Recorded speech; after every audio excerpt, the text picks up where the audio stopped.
What is happening, everybody? Welcome to Season 2, Episode 2 of the Big Shred Podcast. I am John Matos. Thanks for hanging out with us on another Wednesday evening. So I know I said that the Wednesday episodes were going to be one person, but I fucking lied. So this Wednesday, today, we've got a couple of awesome guests for you. So I've got my good buddy Jeramie, who plays drums in Venomink and The Absence and XDO and a bunch of awesome bands. And my good friend as well, Jonathan Carpenter, who once did vocals for the Contortionist, and he's got a bunch of awesome projects going on as well. So I'm super excited to talk with these guys. So there is some news coming at the end of this month for Abiotic, so definitely keep an eye out. I will probably be hyping it up over the next few episodes, certainly towards the end of the month. So keep an eye out on the page, on the social medias and all that fun stuff. I also picked up a new Kiesel since we last hung out last week. The episode was not able to happen, had some work shit come up, and that's why we're doing a little double feature this week. So picked up a new Kiesel. If you follow me on the social medias, definitely check it out. Fucking let me know what you think. I'm super stoked on it. And this time around, because again, there's always technical difficulties, especially when you're doing this live and just kind of, when I'm also the producer and the video person, I don't know, whatever, videographer, editor, like doing all the shit goes wrong. So I think last time we only had the show running on Facebook, but now I've got it working on the YouTube and the Twitch. So if you prefer to watch on YouTube or Twitch or on Facebook, you can catch the show across all streams. Also, if you're in the comments, if you're watching the stream right now, please let me know if there's like any issues with the audio or the video. It's super helpful, for me to figure out whatever bugs are going on, and I can make the show as sick as possible for all you guys. So if you're just checking us out for the first time, again, this is the Big Shred Podcast, where I talk with some friends from the music industry and try and get across all industries, but mostly it's the music industry, and really kind of just get to know folks, get to actually have some conversations with people that I've known for a long time. But a lot of times, you hang out with guys like my friend Jeramie, who we've probably seen each other at a venue, and there's a band playing, and you're in a green room with like 30 other people, and you get to have like a 15-minute conversation. And so if you've seen the other episodes, a lot of the episodes are me like having a full-blown like hour-plus long conversation for the first time with people that I've known for like 5 or 10 years, which is kind of crazy. But without further ado, I will go ahead and bring on today's first guest. So Jeramie, what's happening, man? How is it going, Facebook world? Doing well. We're on the YouTubes and the Twitch too. So say what's up to everybody. Hello, YouTube. Hello, Twitch. Hello, Not Tender. Not Tinder. No, they don't do live streaming yet. We'll see though. Yeah. Swipe right for no, never. I might have to set up an OnlyFans for the podcast and maybe actually make some money. Yeah. That's the way to make the money. Yeah, right. I saw that another artist was doing that. That guy Necro, that hip hop artist guy. Oh, no. It's like Necro Uncensored or something like that. And I was like, what the fuck's this? I clicked on the link, and it goes to an OnlyFans, and like girls are in Necro gear, and they're showing little. It's like, well, you don't see anything because of course you have to sign up. Right. But I didn't know it was an OnlyFans link. I was like, oh, yeah, I don't want to be in this room. I'm like, maybe dude. I was like, but I guess that's smart. Yeah, you got to eat. Exactly. So. Maybe dude is just butt ass naked, just spitting freestyles. That. Whatever. I mean, it wouldn't surprise me with that cat. Yeah, whatever. Especially now in fucking coronavirus time, man. However you can bring the bucks in, dude. Man, it's an odd time. I went from having a pretty stacked lineup, like most of us. A lot of us in the industry had a pretty well round. This was actually a build of about 5 years. So about a 5-year build, I had a solid run, and then of course it was all gone. And it was like, well, now what? And yeah. That's what I was gonna ask you. Just how the pandemic or quarantine in general has been treating you. I know you live in Tampa, which I it's funny. I was doing a little of my pre-show research, which I try and get in, and I saw that you went to Berkeley, which is interesting. Yeah. So now I live up in Massachusetts, and you're back down in Florida. Okay. Yeah, here we are. Yeah. So obviously with Florida, things fucking being as crazy as it is, like how's it been treating you? Yeah. It's been, it's been nice to be home. It's been nice to be home. I ride my bike every day. I do. I'm doing about 10 to 16 miles a day. Shit. I do that six days a week. I actually ride with Glenn Benton. He's a neighbor of mine. No shit. Talk about Florida death metal. Yeah, and we go regularly and just every day. Like we're staying active, we're staying fit, but being home is pretty sweet. It was an unexpected thing. I mean, I've toured since I was 20, and I have never been home 1 year ever. Ever. I've never been home like 1 year. So by the time I get back out, it's going to be almost a solid year. But by the time we get back out, it'll be a year and a half that I've played with Venom. Damn, dude. So it's already been 1 year. Like our last gig with those guys was Vakken. So that was August 4th of 2019. So God damn, dude. We just celebrated our 1 year of not seeing one another, but it's been good being home though. And that was what was leading me to what I was saying about Glenn is he was like, it's nice being home. We can be people and do all the domesticated shit that we all need to do. Like I'm building a fence, nice, and painting it, and I don't know, riding my bike, taking care of my kids. This is the first year I haven't missed any birthdays for all of my kids, and that's like unprecedented, dude. Normally they're like, you can count on that. Are you going to be here? And I'm like, no. And they're like, okay, it's what it is. I mean, my kids love me, and it's what it is. But this is the first year where they're like, they actually had the realization. I wasn't thinking about it. They were like, Dad, you haven't missed anybody's birthday. And I was like, yeah, all right, cool. Those are the little things, sweet. Man. Little things that people don't know about, what we do, that we're fucking missing the birthdays and the holidays, anniversaries, like all that shit, man, comes with the territory. All of it.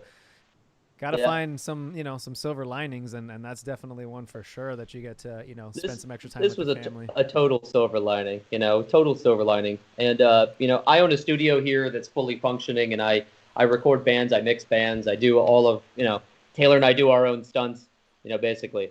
So that's been good because I've been able to supplement an income and keep that going. So bands still need music. Yeah.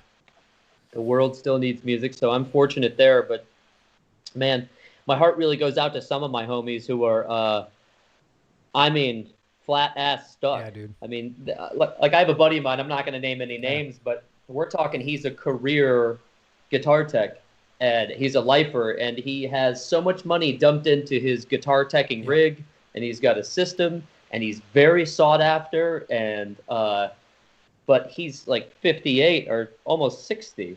And it's like, well, what's he going to go? We all adapt, irrelevant, if we want to or not. If you need to eat, you eat. But I'm thinking like him out there, 58, 60, like what? Like hanging drywall or laying tile? I mean, yeah, you could pull it off for a couple weeks, but it might be like, I would fucking like, unless you're doing that every day and you're like 60 and you've been a tile guy for like 30 years and you have like you're going to end up like breaking your back or like, I don't know. I don't even know. My heart goes out to these folks who have nothing else to fall back on. I'm like, yeah, man, it's not something that like, that kind of trade stuff that you can just jump into where, it's that thing people say like, oh, well, just find another gig, do something else. And it's like, sure. Well, like what? In Florida, you have roofing, and that's like readily available. It's like you could go be a roofer.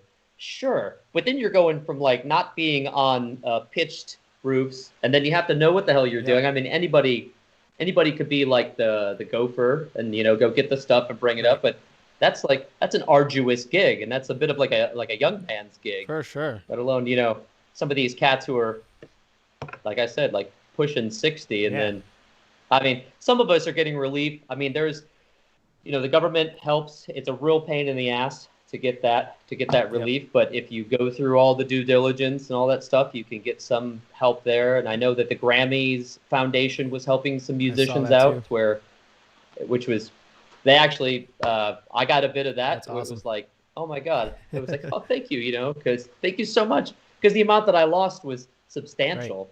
Right. It was substantial of income gone. Yeah. I'm fortunate to have a wife that works very hard and has many different creative endeavors. So awesome. we're not totally screwed. And I also had a bit of a backup plan. So again, it's okay. I'm okay. But some are not, man. Yeah, man. It's I've seen it, in my circle as well. And the Nomad Foundation, I'm sure you've heard of that. It's the friend from the world we knew. He's doing good stuff with that too. I think I haven't checked in a little bit, but they're in the plus $100,000 range. Helping people out in the industry and people without jobs and stuff like that, which is rad. Nice. But yeah, man. So what was, if there's anything you can talk about, what was on your schedule for the year that got like canceled, moved, postponed? Oh man. so much, like a scary amount. I had an Italian tour. I had 12 flights booked to Europe. Oh my God. Like 12 different events. Like, I mean, throughout a 6-month run, I had like it was like a stacked lineup. I mean, there's so much stuff with, there was a lot of stuff with Massacre and a lot of stuff with Venom, stuff with the Absence. Our record was supposed to come out September, but that all got pushed back. So it's all just like big breaks. Yeah, screeching fucking halt, dude. Yeah, I mean, it is what it is. That's nothing new to talk about. I mean, maybe it's boring by now to be like, yeah, I was fucked by COVID. But I don't think so, man. I think it's still people, especially like I think it's still good for people to see and hear, like, how this is affecting quote unquote entertainment. Like, it's not just like you go into a show and the band you're in town is playing and it's great. Like, livelihoods are attached to that, man, and goes from the band that you're watching to the people backstage to the people that you not even backstage, that just like are sleeping in a cot in the bus or the van, like waiting for the show to be over to drive the band to the next venue, But so anything get postponed to next year? Are you looking like fingers crossed to something next year maybe? Everything was 100% just flipped to the next year. So that's cool. Next year will be good as long as everything's open and running. It's going to be the same year. We'll see. But stuff's already starting to get canceled. That's for like November, and you're like, I know that Vader just went out. I saw that. Satan bless him. A funny story. We toured with Vader in 2006. And the Absence used to have a big American flag on the side of our vehicle, and it said "God Bless America." Yeah. Now it was kind of like one of those like handicap vans to it had like a wheelchair lift and a big like bus door that you like flung open. It was super fun. Anyways, we left "God Bless America" on the side because we were like, yeah, I mean that might be smart for like police officers or something like that. We're like, maybe when we're in the Bible Belt, maybe people won't fuck with maybe you that'll as much. Help us. Yeah, maybe they might be like, that's not a bunch of shitty dudes in there. That's a good Christian outfit. There's no weed in that van. They're good. No, hell no. So we saw Vader's bus on the side of the road. Like, we got off this off ramp. We had breakfast. And we get back on the expressway, and as soon as we're back on the expressway, we see Vader's bus on the side of the road, and we're like, "Oh shit, let's stop and see if they're okay." So we stopped. They weren't okay, in fact. Like, something was up with their bus. The whole thing was kaput, and they were like, "Well," they were trying to work it out to maybe we took their gear with us, and they're like, "We don't know," and it was just like kind of like we were just in a holding pattern, waiting to see if they needed any help. Peter comes out. He's a very personable guy. I don't know if you've had the chance to meet him or anything like that. He's real funny. I haven't. And he comes out. He's like, he's walking up to our van. He goes, "Thank you guys for stopping." Very Polish. "Thank you guys for stopping." And it was like, yeah, no problem. Of course, we're all, we're all in the same damn Yeah. boat. And he goes, God bless America. Should say Satan bless America. So there, we were all giving him like, Godspeed or Satan speed out there. Because I mean, I was watching. I don't know about the rest of the world, but I was intently watching their tour. I was like, how is this going? And their sound guy is the same sound guy for Venomink. Okay. So Daniel, I was writing him, and I was like, how's the tour? How is it looking? How are these rooms? How is everybody handling this stuff? Like, what's the social distancing? What's the mask level? I'm like, and it all went pretty well.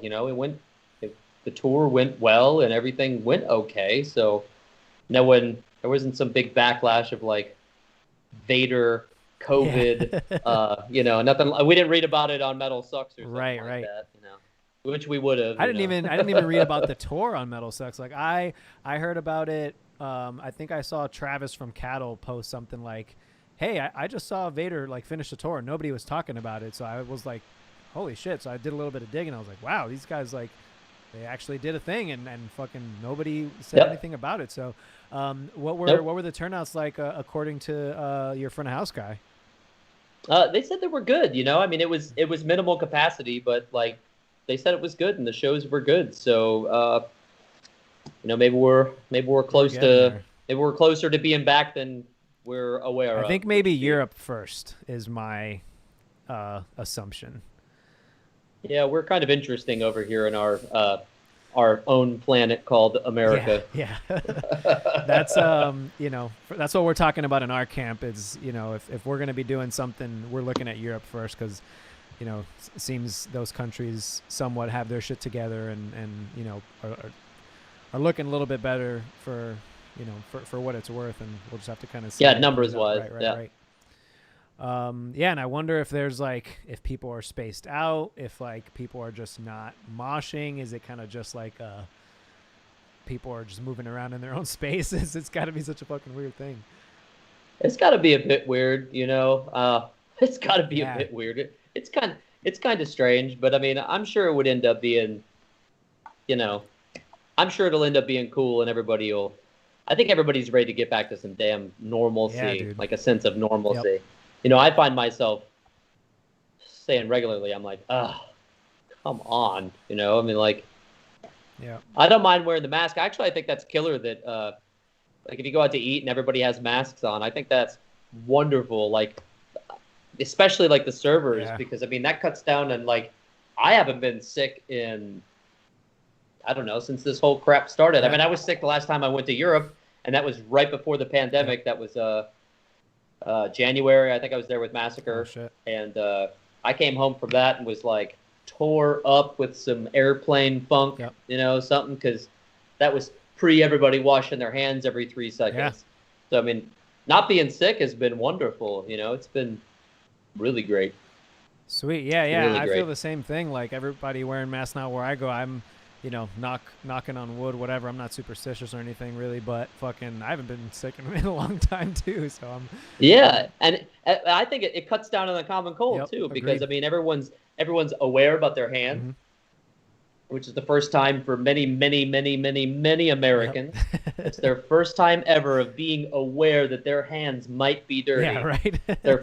It's their first time, brand new babies. They're like, oh shit, this is a thing. So if I wash these, that's good. Okay. Dude, all right. We're all used to fucking seeing just annihilated venue bathrooms, and we're just like, it's just, part of the course of just, being in America. Yeah. I mean, that's just what us musicians have to deal with. But I mean, like John Q. Public, like, I mean, you go into places now and there's like hand washing, like wash your hands and wear a mask. And it's like, dude, like this is kind of a bit, in a way, it's kind of nice. It's in a way.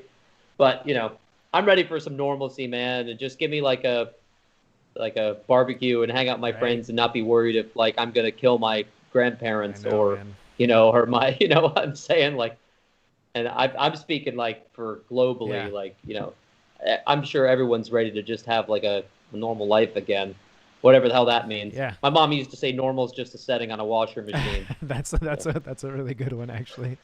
Yeah. I love that one. I was like, yeah, you're right. Yes, ma'am. No, that's a great point. But so awesome. So we got I'm totally gonna botch your name, buddy, but Marek Jurek says, "Hi Jeramie, regards from Australia." So awesome. We got somebody hanging from Australia.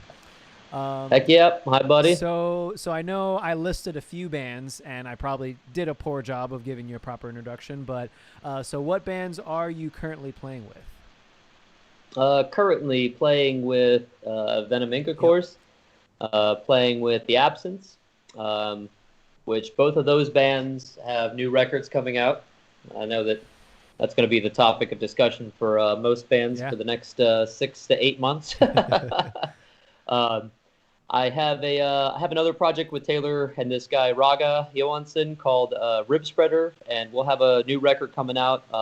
We also have another band where I play bass, Taylor plays drums, and it's sort of like Edge of Sanity worship. So it's totally all keyboardy, and like later Edge of Sanity when they got really when Dan Swano basically just took over and made it sort of like a solo project. Right. But it's that's called Eye of Purgatory, so that'll be coming out soon. Lots of projects, man. So awesome. we had a bit of a split with the Massacre Camp. It's for the better, and we have 14 tracks that we had written for that are locked and loaded, and I'm gonna sing on them, and we're going to release them underneath a different name. It'll have a similar early death metal looking cover and all that stuff. We'll sell the whole package. It'll be cool. So that's gonna be a fun project, man. Got some heavy hitters on board with this, so it's gonna be good. Kick ass, dude. Yeah, I'm excited for you, and what better time, I guess, right now than to, fill your plate with as much music as you can and just try and stay busy, stay creative, keep the juices flowing, because, we can't be on stage, but definitely doesn't keep us from, doing the other staying busy. The other big part of the job, which is writing the music that goes onto the stage. I had gotten asked by Mauricio from Cataclysm and, of course, XDO, and he was like, man, he's like, we'd love to have you on board if you're interested. And I'm for sure familiar with the band, and I just did a bit of research into it and was like, dude, hell yeah. All right. Yeah, let's do that. Okay. So I got those drums tracks, so that's in the bag. Nice. And it's so cool, man, because I don't know about you. I mean, I don't know where your exactly where your metal roots lie, and I don't know if you like Carrick Angren, but man, a couple of their records really struck me, and there was a few years where I just rocked it exclusively, and it was really because the orchestrations were so, I thought, masterful. I thought it was just masterful.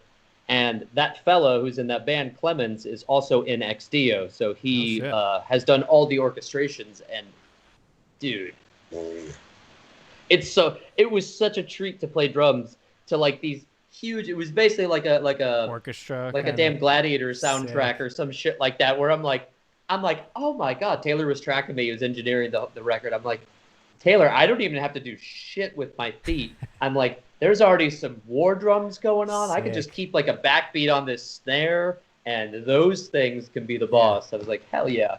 So I'm really excited for that record to come out too, because that's it's a lot of fun, man. It's a lot of fun. Cool project. Cool vibes. Of course, all my friends are like, are you going to be wearing Roman outfits on stage? I'm like, I mean, yeah. Hey, man, you got to, you got to play the part. And that's. I'll be out there. Fuck yeah, dude. That's super sick. Yeah, I mean, so I kind of start to just answer my roots. I did get into some of the, quote unquote old school death metal. I'm not necessarily an older guy. I'm not a younger guy. I guess right now, I don't know, comparing myself, I'm 31. So, I did start with death and, getting into some of the older, little bit of the older stuff, the Deicide, the Nile, Cannibal, obviously, all that stuff. And then there's some of the really obscure old school death metal that's where I get a little bit lost. Cause then oh man, there's so much. And those guys all they may have split off and then did 10 bands from there. And then you're like, wait, and then they only release demos. And it's well, that's the best damn they were the best, and they did this first, and you're like, all right. Like, yeah, I heard that. I heard that tape in my buddy's car once, and Yeah. that's where it exists. It only ever existed there. Yep. Oh, that's the best. Yeah.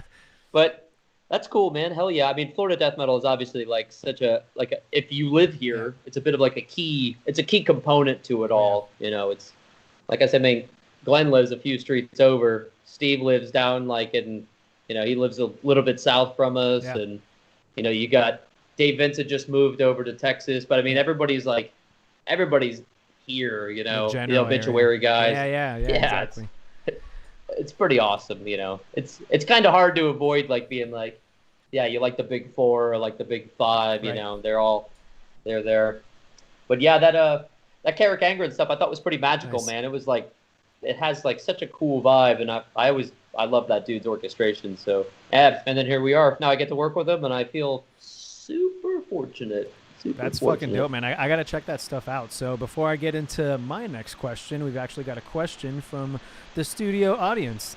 Were you a fan of Abaddon prior to joining Venomink?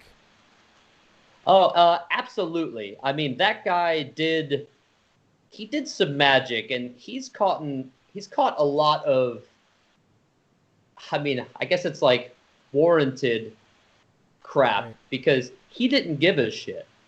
He didn't give a shit at all. He just went in and did one take. They were most likely drinking, and he was like, good enough, it is what it is. And it created what Venom is and was, and then they got to a point where they, they kind of straightened up their act and started going a little more, and he, so yeah, I think he did a good job, man. And it's a real big pleasure playing some of the stuff that he's done. Like, I mean, because essentially it's like some Deep Purple or like some Motorhead or some Black Sabbath at times. And I grew up, my father, rest in peace, was a killer guitar player. Awesome. And I played drums my whole life.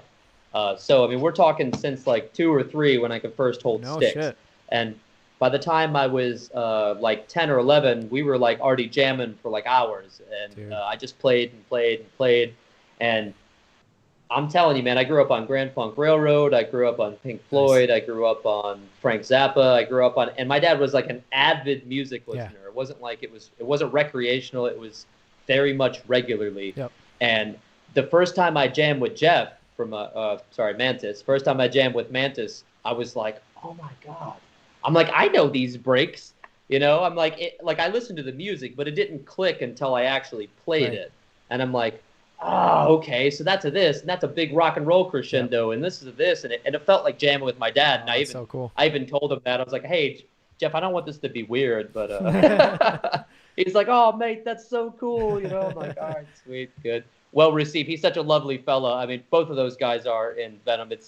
It's great. It's the best, man, because like after gigs, we'll be like hanging out, and it's like tea time, and we literally have tea. We'll play a big fucking... We'll play Vakken, and then it's like, it's tea time, and I'm like, yes. Your crumpet on, yeah, dude. Yeah. We take some digestives and like those cookies, and it's a blast, man. It's really cool because they're like such good guys, and it's very laid back, and nothing's ever really like chaotic, and no one's drunk to the point where they're pissing themselves, and you got to like carry them, or or, yeah, it's cool. Cool cats though, man. That's awesome. Cool yeah, you actually hit a couple of my questions answering that one. So, all right, yay. So you grew up playing drums, had a musical dad, which is fucking super cool. So how do you go from Floyd and Zappa to the death metal roots? Well, man, it feels pretty seamless these days. It feels pretty seamless. Taylor and I, during this quarantine, when it first started, man, I always say that we're insane people because I'm fairly certain there's something off or wrong because, man, it was a Saturday, and I'm like, dude, today we need to write, record, mix and master a song, and release it today. Dude, I saw you guys are doing that. That's so sick. Thank you. And dude, it was like, what should we do? And he was like, well, maybe it's Saturday. Let's do like a slam Saturday. And I'm like, oh, okay. So like suffocation type slam? Like, what are we talking here? And he was like, yes, let's just do like suffocation worship. And it was like, cool. All right. And it was like, we have to live stream or else we're not going to hold ourselves accountable. I was like, we need to like be embarrassed publicly if we don't actually do this. Right. And of course, that's all just in fun. Yeah. But so we did the whole thing, man, all in one day, and then boom, put it out. And then it was like, well, that was fun. So then we just started like incorporating people and mixing. So I mean, then we started we really were genre hopping and doing like this to that to this to that, and underneath the guise of going like, well, we like that style of music. Let's mix towards it, or let's play that. I mean, we did a Motorhead style tune. We did a Judas Priest style tune. And it was cool to like hop in and out of these different like drummer roles. And one of the songs I wrote on guitar, and I also played the drums. And it was sweet, man. It was sweet to do all these different things and have just like creative liberty. So, and I found it rather easy to just jump in and out of that, which was cool because it was like a total headspace.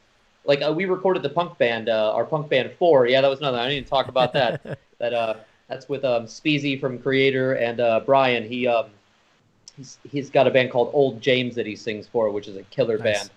But yeah, I just went. I finished. We did the quarantine thing, and it was like boom. I did all the drums for the 4 band, and then I did all the drums for the new Venom record, like back to back. Oh shit! And there is a gob of killer material for the new Venomink stuff. I mean, there's going to be some big fans out there. I think they're going to hear it and be like, yes. I think they're going to be so stoked. Fuck yeah. I literally pulled out my little Abaddon voodoo doll, and I was like, summon some of the vibe. Not totally. Yeah, right. I mean, I play like me regardless. Yeah. You know, I play like me, but bringing some like memory and keeping some of like the feel and just having some of that push and pull, you know, sort of like a Steve Gadd thing or something like that, or like an Ian Pace. And it's like there's some movement there and some thoughts. And I did some like familiar territory to where like there's going to be fans that are going to be like, oh, that's like, or oh, that part's like, and they'll be like, yes. Yeah. Because I tried to write for everybody else listening, not me. Right. Fuck, I mean, I have enough projects of me just being me, and that's, that's fine and all that, but, everyone wants to hear Venom, so that's, and me too, me included. Right. I mean, that's what I want to hear, exactly. So, okay. So growing up, how did you go from playing drums with your dad to, like, getting into, like, death metal bands and shit? I started jamming with my buddy Jim. We still talk to this day, and we played basically like Nirvana covers, and we played along to like Green Day and stuff. I had no metal friends really at 13, 14. I had none. I was like the lone wolf, the lone guy that was into it. I got into it really early. I had an older brother who was into some heavier stuff, and my also my stepbrother, my brother-in-law, not my stepbrother. My brother-in-law was really into like Pantera and Judas Priest, like the Jugulator record, and they were into lots of stuff, lots of heavier stuff. And I had no buddies that would play it, so it was just like punk rock stuff. So hence the punk band, all these years later. I mean, I got in, at that point, I got into Pennywise and Bad Religion and early Offspring and all that stuff. And so I did that, and I had like sort of like a new metal band at about 15, 16, and then I met a guitar player who could I could finally push and he could push me. And he was only into like super tech death shit. So for me at the time, so he was interested in Dillinger Escape Plan, like under the running boards in that era. And he was into the first Between the Buried and Me record. Awesome. That was all that was out actually, so that there wasn't anything else out. Silent Circus it was? And no, that was the one before that. It's Alaska's is that the first one? No, it's I can't remember it. I can't remember the name of the record. One of the tunes on it is Naked by the Computer. At any rate, he was really into that. So we played along those lines. Sweet. And then, man, I really loved Swedish death metal. I really loved Florida death metal, but I really loved Swedish death metal. And then I met the guys from The Absence, and actually I met the guitar player Pete. He tattooed a buddy of mine, and I was like, I'm gonna go listen to Borknagar, and he was like, what? I was like, yeah. He goes, you like that band? And I was like, yeah, I do. And he was like, well, what else do you like? Of course, that's like you compare notes. You're like, exactly. well, I'm listening to Edge of Sanity, and what are you listening to? Carcass, okay. I got some Carcass. So he was like, you play drums? And I was like, yeah. He was like, dude, let's. You ever want to jam? And I'm like, yeah, all right. So we got together, and within 2 months, we wrote the back half of From Your Grave. So we wrote My Ruin, I Deceiver, and I think Seven Demons. I think those were the three that we. Yeah. Anyway, so we wrote them, and then we met up with the actual Absence guys because they were the Absence, and then they were like, "Why don't you guys just join our band?" And it was like, all right. Name's pretty sweet. I like the name. It's very Swedish. I was like, okay. So we kept the name. We dropped all the songs that the Absence had, and we took the three that Pete and I had, and we wrote more, and then boom, and it just kind of just went from there. And I didn't get to play like real real death metal until much later because we were doing melodic death metal and stuff like that, which is very killer. And I like the Gothenburg sound and the Swedish sound, but I didn't get to do, fucking, Morbid Angel or Deicide stuff until later. But it was just kind of it was a bunch of like stale years actually where kind of touring tapered off by sense of playing with the Absence. Right. And I crewed for almost, a lot of people don't know this, but I was a crew member for about 9 years, almost made it 10 years. So I was just shy of 10 years. I drum teched. I did monitors, I did front of house, I tour managed, I did pretty much everything except for guitar tech, which I had to do that on a couple occasions, but not as like a paying gig. Right. But for a very long time, I was a crew member. That's why I was like, when all this COVID stuff, I mean, I have like family out there, like real friends and family that, we've been through some ups and downs and some face shavings that's glued to somebody's eyebrows on a drunk night. I mean, I've had some experiences with these folks, so and then it just started snowballing, and then here we are, and then I'm busier than shit, and everybody's like, how are you doing it? And I'm like, I don't know. And they're like, how are you doing it? I'm like, I don't know. Yeah. When I see guys, I don't know, I'm in fucking one band. When I see a guy that's in two bands, I'm just like, holy fuck, like, what's this guy doing? Yeah, it's real gross. Taylor and I, we joke all the time. We have like we literally have about 22 or 23 projects. Oh my god, that are like, and we keep adding. You're giving me anxiety over here, dude. Dude, it's like stresses me out. I talk about it and I'm like, what the hell? Like, I'm like, take a break, man. Like, what's your problem? So where does Berkeley fall in that story? So I know you went to Berkeley. Did you end up graduating from Berkeley? No, I just I did a good amount of ear training, and I just went for learning to record. Cool. And I was like a typical student who was like, I don't give a shit about any of this, and just went and did like real world stuff, which is a terrible thing. I get it, but it just kind of went that way. I did some of that, and then just right into like work. Nice. Because I had to get out there and do. I had many children to feed, a bunch of babies, and there's no rest for us, dads. You have to get up, you have to lace up the boots sometime and swing a hammer, or sweat out in the sun, or go and set drums up, which I was like, I will gladly take the setting up drums gig. Definitely. So when in your career did you decide to hit Berkeley? Did you do it like out of high school, or were you a little bit older?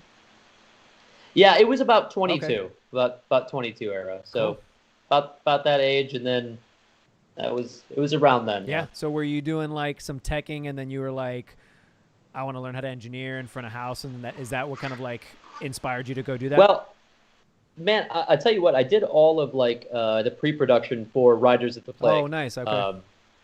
all of it. No So shit. I did.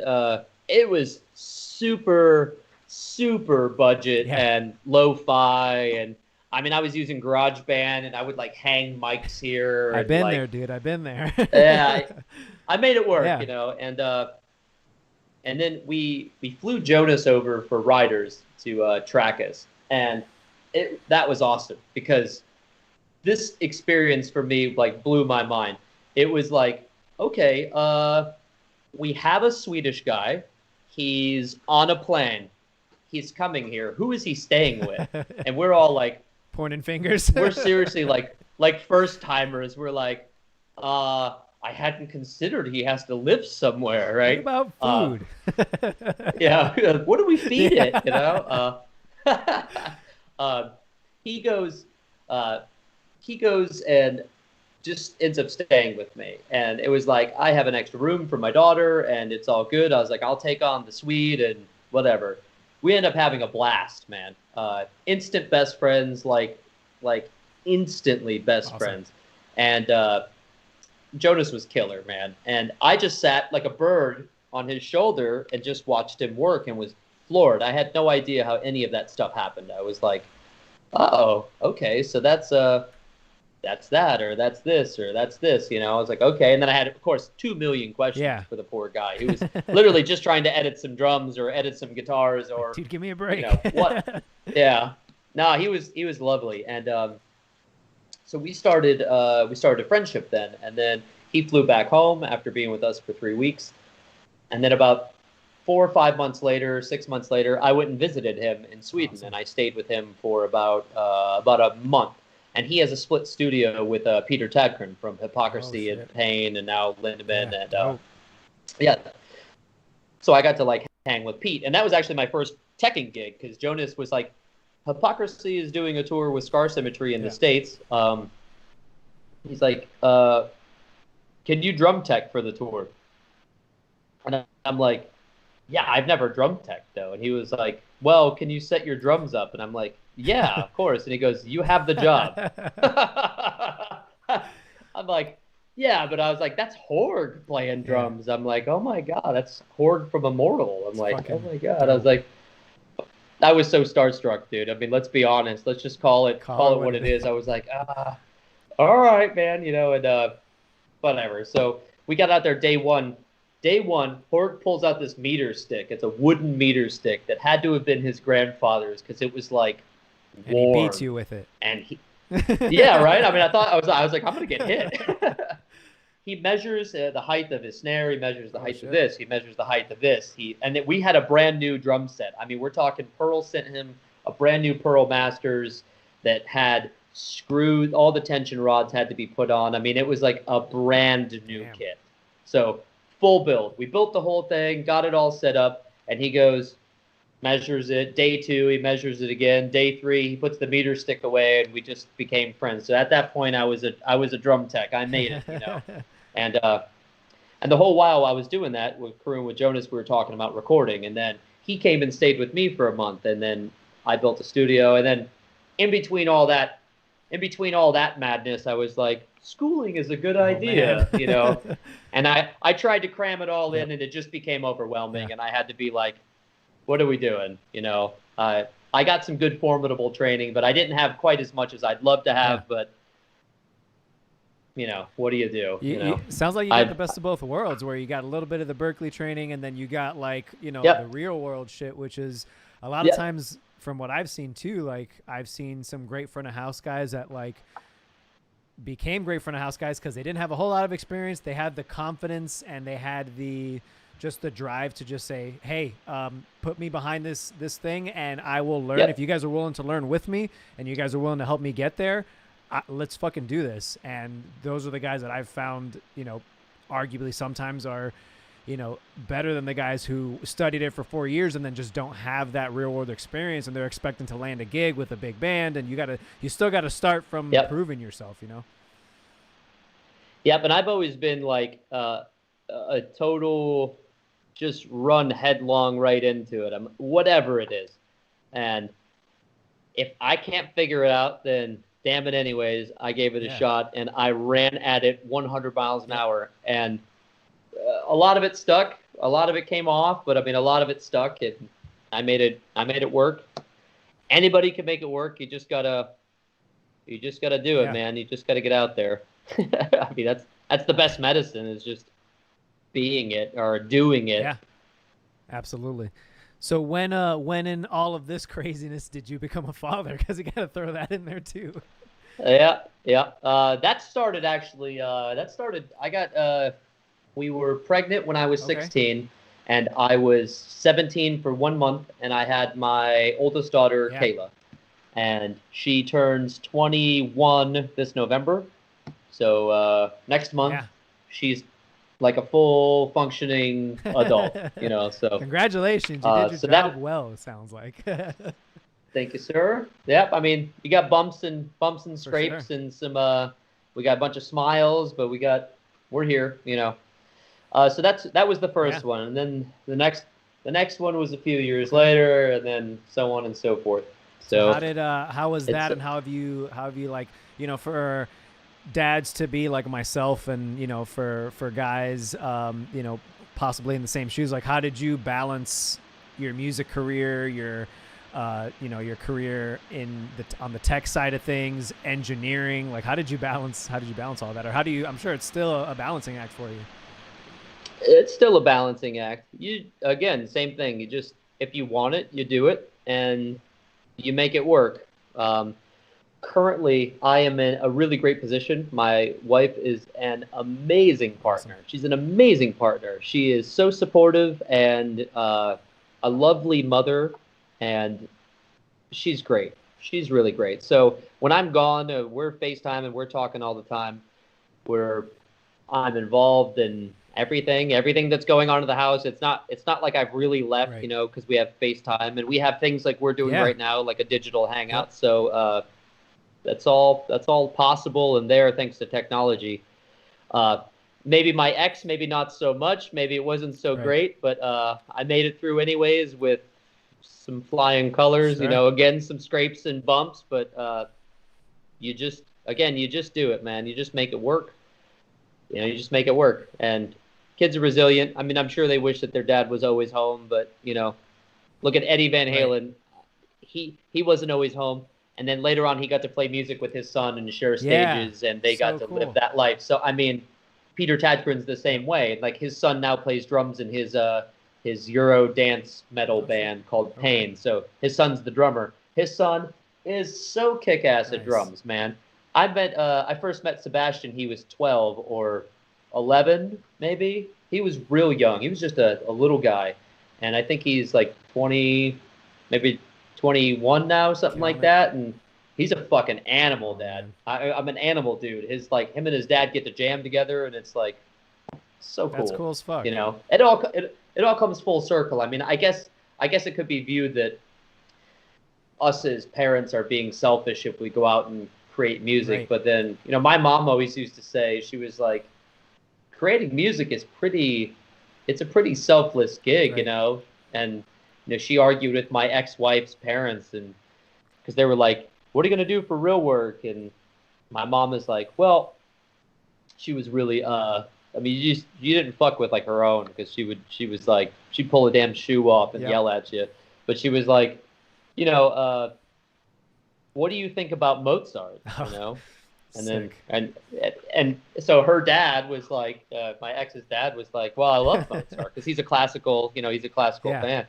He goes, well, he didn't have the best life, and here we are. You're still thanking him for all of his contributions, and it was like, mic drop. It was like, okay, Mom, just pass the potatoes, baby. Let's. Dude, your mom is a G. Your mom compared you to Mozart. Your mom is in the Hall of Fame for standing up for. She really is, man. That's fucking awesome. She did compare me. I never even thought of it that way. All right, yeah. That's kick ass. Pretty yeah, sweet. Man.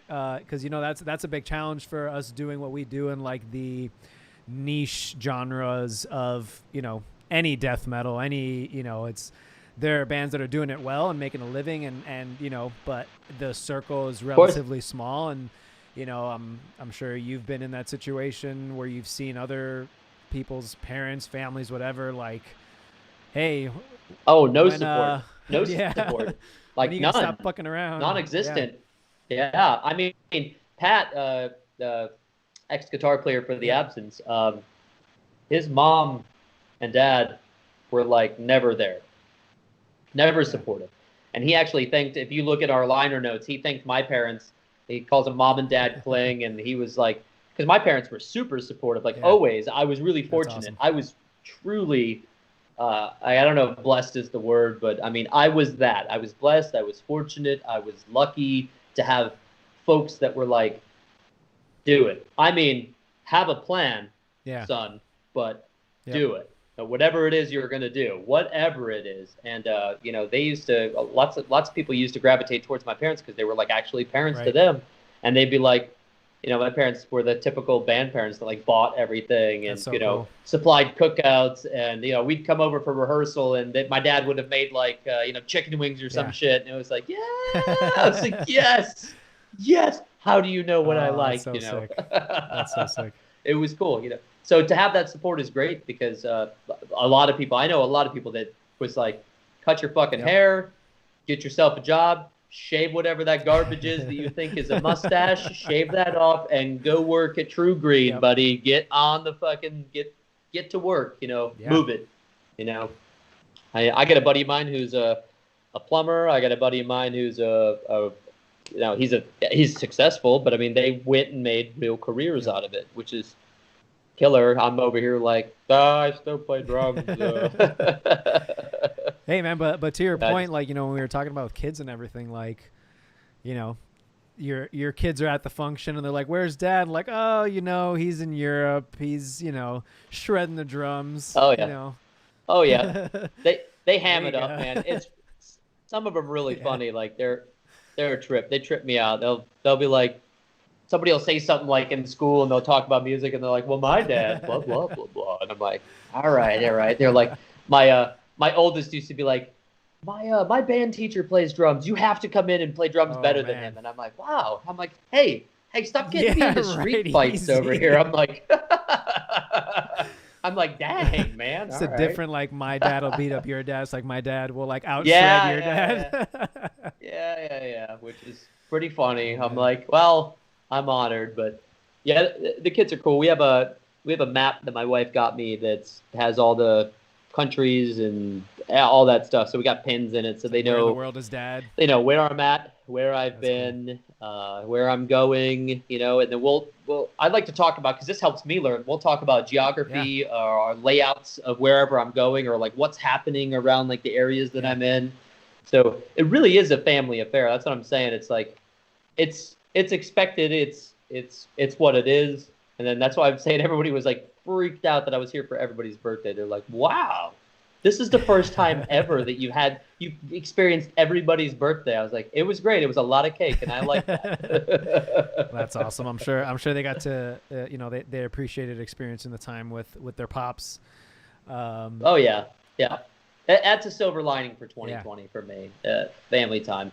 And I know it is that way for a lot of people. I know that is a silver lining. You get to be home with your, you know, loved ones. Right. Yeah, absolutely. So I got two more for you, and then we'll let you get on your way, man. So what is it? Shoot. What is it that you feel like you miss most about being out on the road? I'd say I very much explore when it comes to cuisine and foods, and now whether that's like I want a shitty gas station chocolate milk, a Cocomel from Germany, or let's say that I want sheep cheese pierogies when I have a day off in Poland, which that actually happened. So that's how I had it at the top of my head. And you know, I like to explore and eat some decent cuisine, and like really just because that gives me an understanding of culture and history, and like I'm interested in that. And I also like to go and walk around city centers and just to explore a little bit, you know, not so much backpacking. My wife and I do that whenever we travel together. Like we go backpack and hike, and which I love that too, but there's no real time for that on tour. You got enough time to maybe hit the city center, or take a cab maybe to one of the times I was in Nuremberg, I went to the Nuremberg address, went and checked out that whole area. Nice. Just hop in a cab and go look at some sites and take in the earth, because here in, again, like we're in the bubble or island of America, and we're so closed in, and we have no idea that the rest of the world is like there's life out here. So different. You know who opened my mind to that was Schmear from Destruction. Nice. I was on tour with them in 2006, and we were maybe Fumar, maybe we were smoking. Maybe it was up in up in the green room. We were up there, and Schmear was like, he said something that blew my mind, because I wasn't prepared for it. He goes, you guys, he's like, what about world news? I can't get world news here in America. And I was like, huh. He goes, you Americans are very well closed off, and it's like closed circuit television. Right. He's like, rightly so. You guys have such a vast and expansive country that covers so many different angles of life, but he's like, hello, we're people too. He said that exactly like that. I was like, oh, Schmear. I was like, you're right. I was like, I hadn't even considered that. I had never up to that point ever watched any kind of world news. I mean, you catch like tidbits of it, like of course. NPR, I mean, you'll be like, maybe, or you'll hear like something like, I mean, you're not fully unaware, but it's sort of like some distant land. And then at that point, I started paying attention to world news, and I was floored that I had lived my life up until 22 or so in such an American bubble that I was like, okay, so that was like a pretty big life-changing thing for me. So that's, I like to explore, I like to learn, I like to see what the histories are. Like, I mean, I was in Armenia with Sepultura, and we're also in Georgia as well. And they were the first band to be in Georgia, the first like really heavy band besides Faith No More. I guess like they didn't really have like an open border deal to metal like at all. And then I think Armenia, like they said the only other band that had played in town was System of a Down. Oh, shit. Yeah, it was a shit show, but it was amazing. it was amazing to be in that country. I mean, it was so old, and like such both of those countries were so like, the ground was worn, in like a sense, like a feel for it, like just how old the cities were. So that stuff's pretty cool, man. That stuff's cool to get down on. I miss that, I think, the most about touring. Not airports. I don't miss airports at all. Me neither. No, I absolutely not at agree. all. We only went to Europe once, but that was, and we've done Canada, 5, 6, 7 times or something like that, and anytime us getting outside the U.S. was just really trying to take in the different culture, and it was awesome to get to do that with the band and just wake up in a new city and they're speaking a different language, and the crowd is completely different, and the Germans are telling you how shitty your set was, and no, I'm kidding. No, that's the worst. I love the Germans, but just the most brutally honest people probably I've ever met. They're very honest people. Yeah. I won't name any names, but I just watched them, like one of the bands we're on tour with, just like, hey, how's it going? You guys sounded okay. You guys sounded way better last time. You sounded all right. So I just wanted to let you know. Okay. I was like, oh, okay. That's how we do it over here. All right. Hey, thank you, sir. Thank you, sir. May I have another? I'll try harder tomorrow. Right. But yeah, just different cultures, different perspective for sure. I can definitely agree with that. And then my last question for you, and I'll let you get back to being a good daddy. Any new bands that you're getting into? Anything new on your playlist? I have been listening to a bunch of different stuff. Of course, my own music, because we have to mix it, so you hear like the same song or lick over and over. But they're not really a new band, but I just got the new Deep Purple. Nice. I got the new vinyl. That's pretty sweet. The new AC/DC came out today, and it's so good. Shit. The new AC/DC is so good. I listened to it 3 or 4 times today. I didn't even know they were putting out a record. Amazing. Like, you put on Back in Black. Yeah. You put on Back in Black, and you're like, wow. How those fellas in their 70s, how are they sounding like that? I mean, it sounds It's great, man. It's like a big relief. I listened to Okay. that Pale Horse, Pale Rider. I taken in a little bit of that. That's pretty sweet. My wife really likes Ruby the Hatchet. So I've been listening to that, sort of like a kind of like a rock, like a stoner rock kind of band with a female fronted, and she's Nice. killer, man. Great vocals. Um, yeah, I mean, I guess I'd have to think about it. But New Napalm Death is cool, but that's not a new band, so I mean that's That's not all really right. answering the question. There's some new band that I was just checking out not too long ago. Yeah, I'm drawing a blank. I'm drawing a blank. You stumped me there, but some stuff I've been rocking some No stuff. worries. Send me your little playlist after we get off here, and I'll throw it in the chat. People can check out what you've Very been cool. jamming. Cool. All right. There's the new Bon Jovi's in there too, but I only checked it out and man, That's why I've been not a seeing his fan. name all over the place. I didn't know he was putting out a new record either. All these Yeah, guys coming new out of the record. woodworks, man. Yeah, man. I'm not a big fan of it, but that's All okay. right. That new AC/DC though, man. I'm gonna have to check that out. That's good, man. They just did a single, I think, came out today. So it's like after Eddie's passing, it's like, okay, Yeah. thank you. Yeah. Yeah, it softened the blow a bit, man. It makes you go like, oh, cool. Think fuck, Yeah. because That was oh, tough. That was tough. that's a Still tough one. man. That and Neil. I mean, what a year, man. I know, What a man. fucking year. All right, Jeramie, thank you so much for taking the time, dude. I know we had a couple of crossing schedules on my end and on your end, and I'm so glad that we were able to make this happen. Me too, buddy. I look forward to, again, just quoting you, things getting back to some kind of normal, and hopefully we can make those touring plans happen like we've talked about probably 20 or 30 times at this point. It's about damn time. We're fucking long Let's do overdue. it. So once things get back to rolling, I'm gonna be blowing up your line. Perfect. Let's get Arsis to do it, and we'll call it the AAA tour, and then we'll be in. I'm gonna be really mad if we don't do that now. So I'm interested. We will be the least techie, but we'll still be technical. That's okay. So It'll be a party either we'll way. bring it. Yeah. Hell yeah. All right, awesome, dudes. Well, we will talk soon. Again, thanks so much for coming on, and I will see you later, brother. Perfect. Peace. See you, bud. Thanks for having me. Cheers. All right, guys, thank you so much. So that was Jeramie Kling. If you give me just a few minutes, I'm going to put on a little "we'll be right back" thing, and I'm going to bring on our good buddy, Jonathan Carpenter. I will see you in a few.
All right, everybody. Thanks for holding on. Hopefully the wait wasn't too long.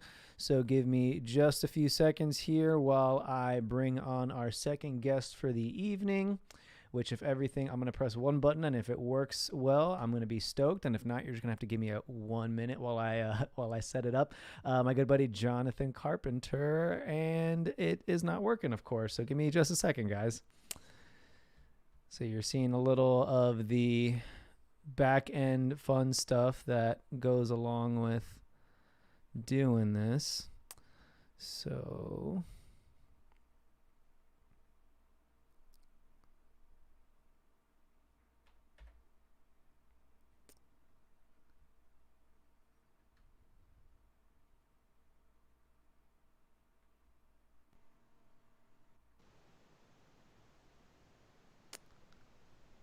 all right, so looks like we have, after I stretch his head a little bit, Jonathan Carpenter. How are you doing, bud?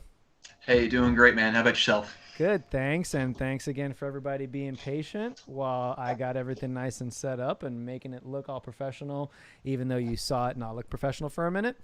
Yeah, thanks so much for coming on, man. How have you been? I know we've been talking a little bit, but how's the pandemic been treating you? Corona, all that shit. Yeah. How you been staying sane? Well, I would say front page headline for me still is I just had my fourth child. Congratulations, man. I know I told you, but Yeah. We've yeah. talked in messaging and stuff since, but yeah, I have three little boys, 7, 4, well, almost 5, almost 7, almost 5, and a 2-year-old. And then so now we have this new one. Her name's Ember, and she's only 3 months old right now, so she's Oh, still man. just a tiny little cute thing, and we all just love her to death. So, anyways, that's been one of the highlights of my life recently, I would say, as far as non-musically goes and Yeah. stuff. But as far as like the pandemic goes, man, like it's been weird, but I got lucky. I work in IT, like Okay. my career field that I've been working ever since I got out of touring has been IT essentially. Yeah. And so the job I have right now, I get to work from home, Awesome. and so I don't have to deal with all the crap that's going on right now, mostly. Yeah. So I feel very grateful for that.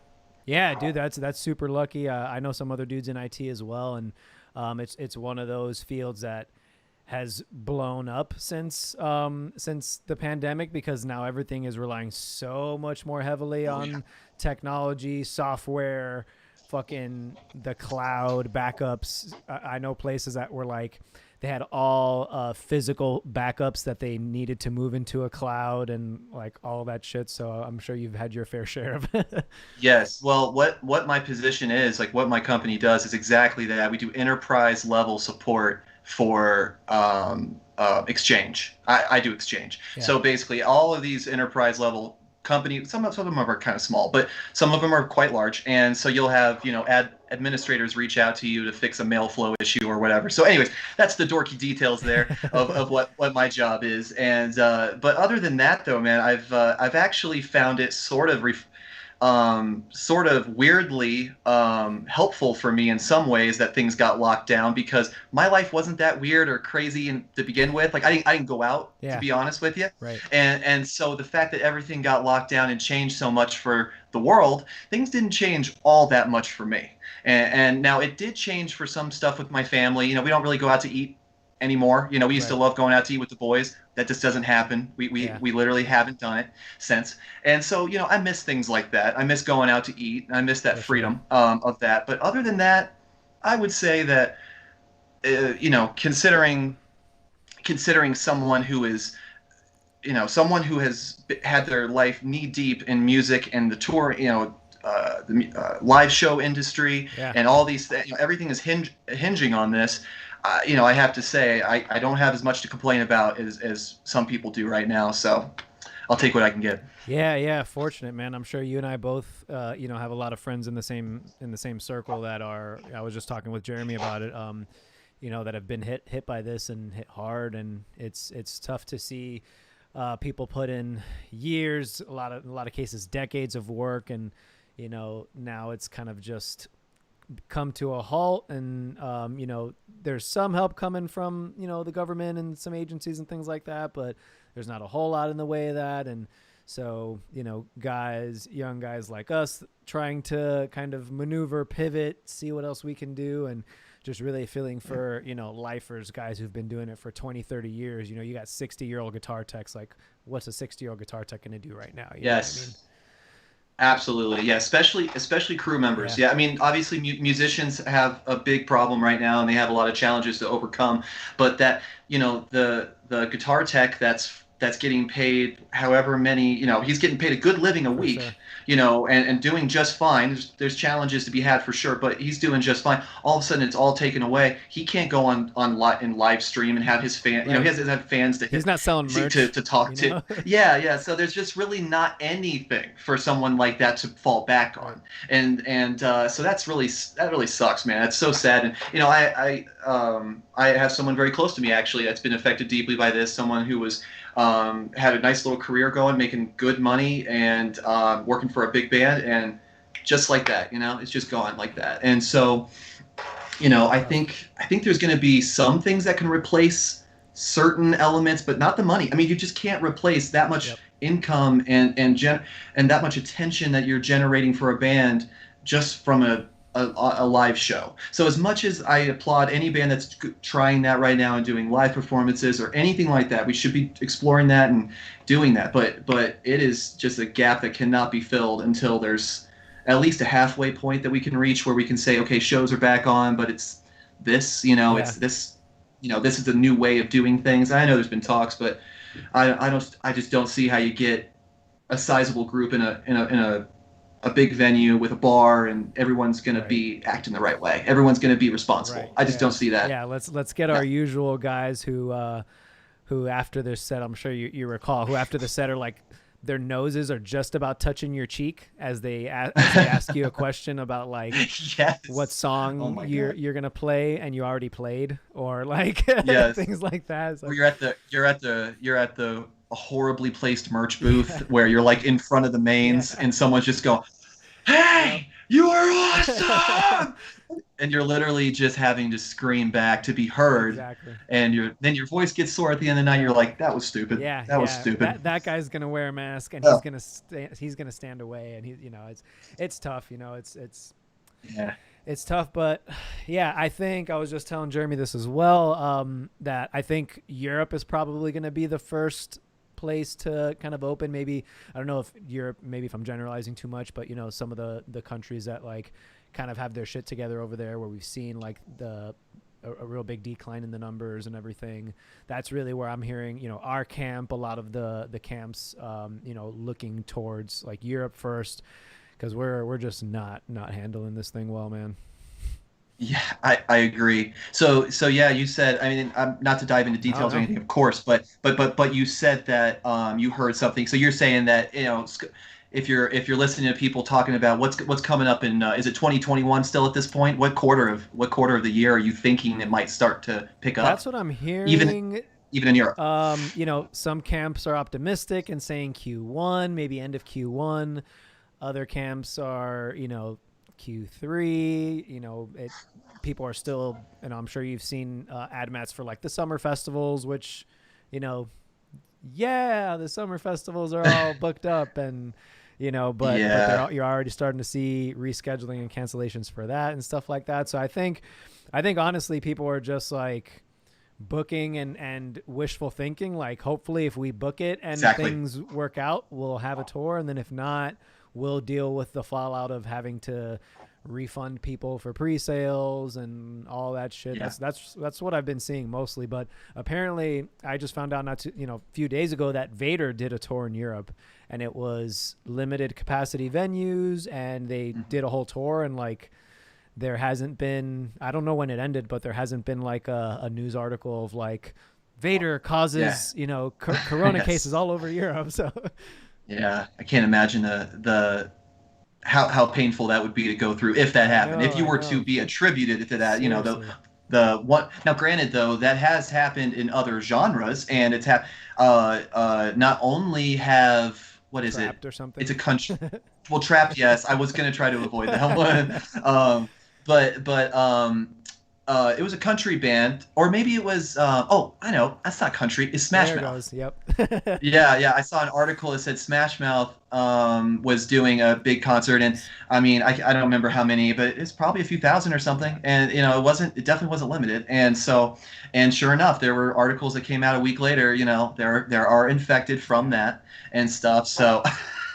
I mean, I think maybe Smash Mouth might be impervious to that. Right. I mean, I mean, if you know, they've been around the block a few times, so I mean, they got the power of Shrek behind them. Yeah. So it's hard to take them down.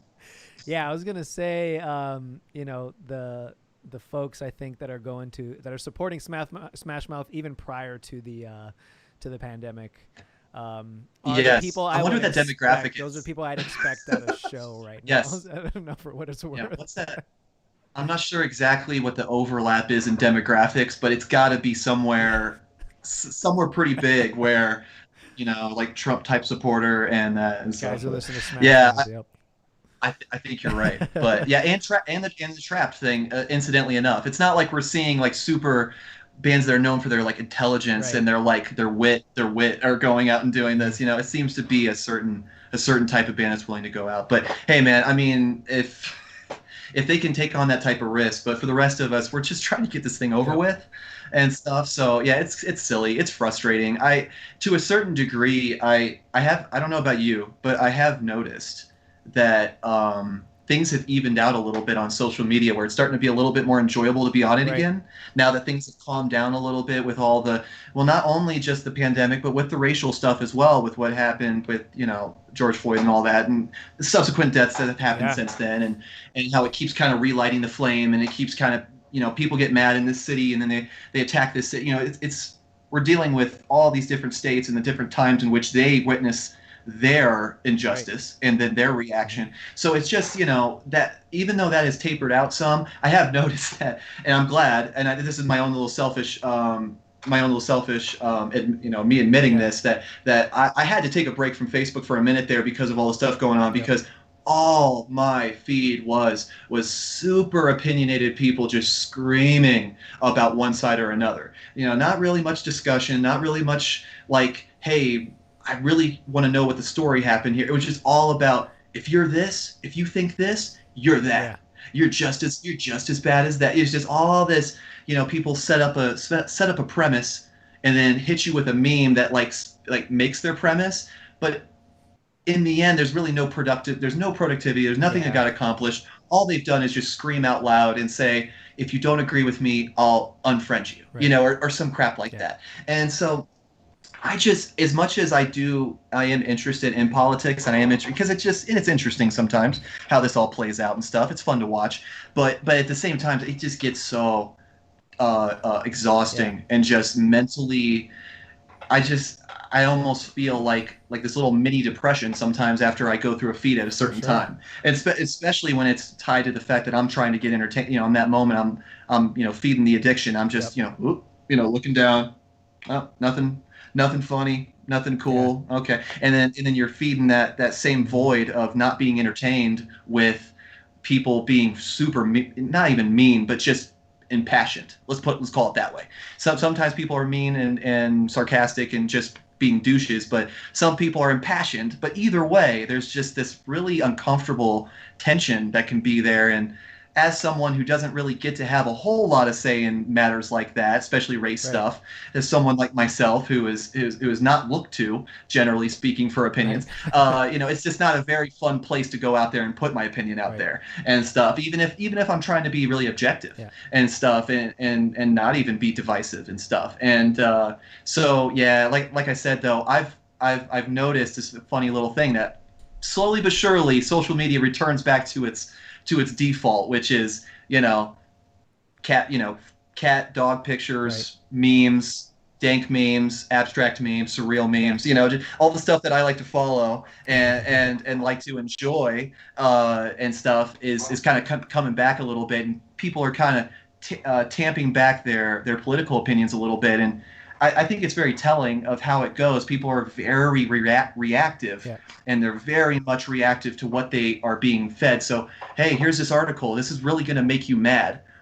All right, well, let me reshare this real quick and make sure other people are mad, because we should be mad about this. And it's just all reactive, and it's all not very productive.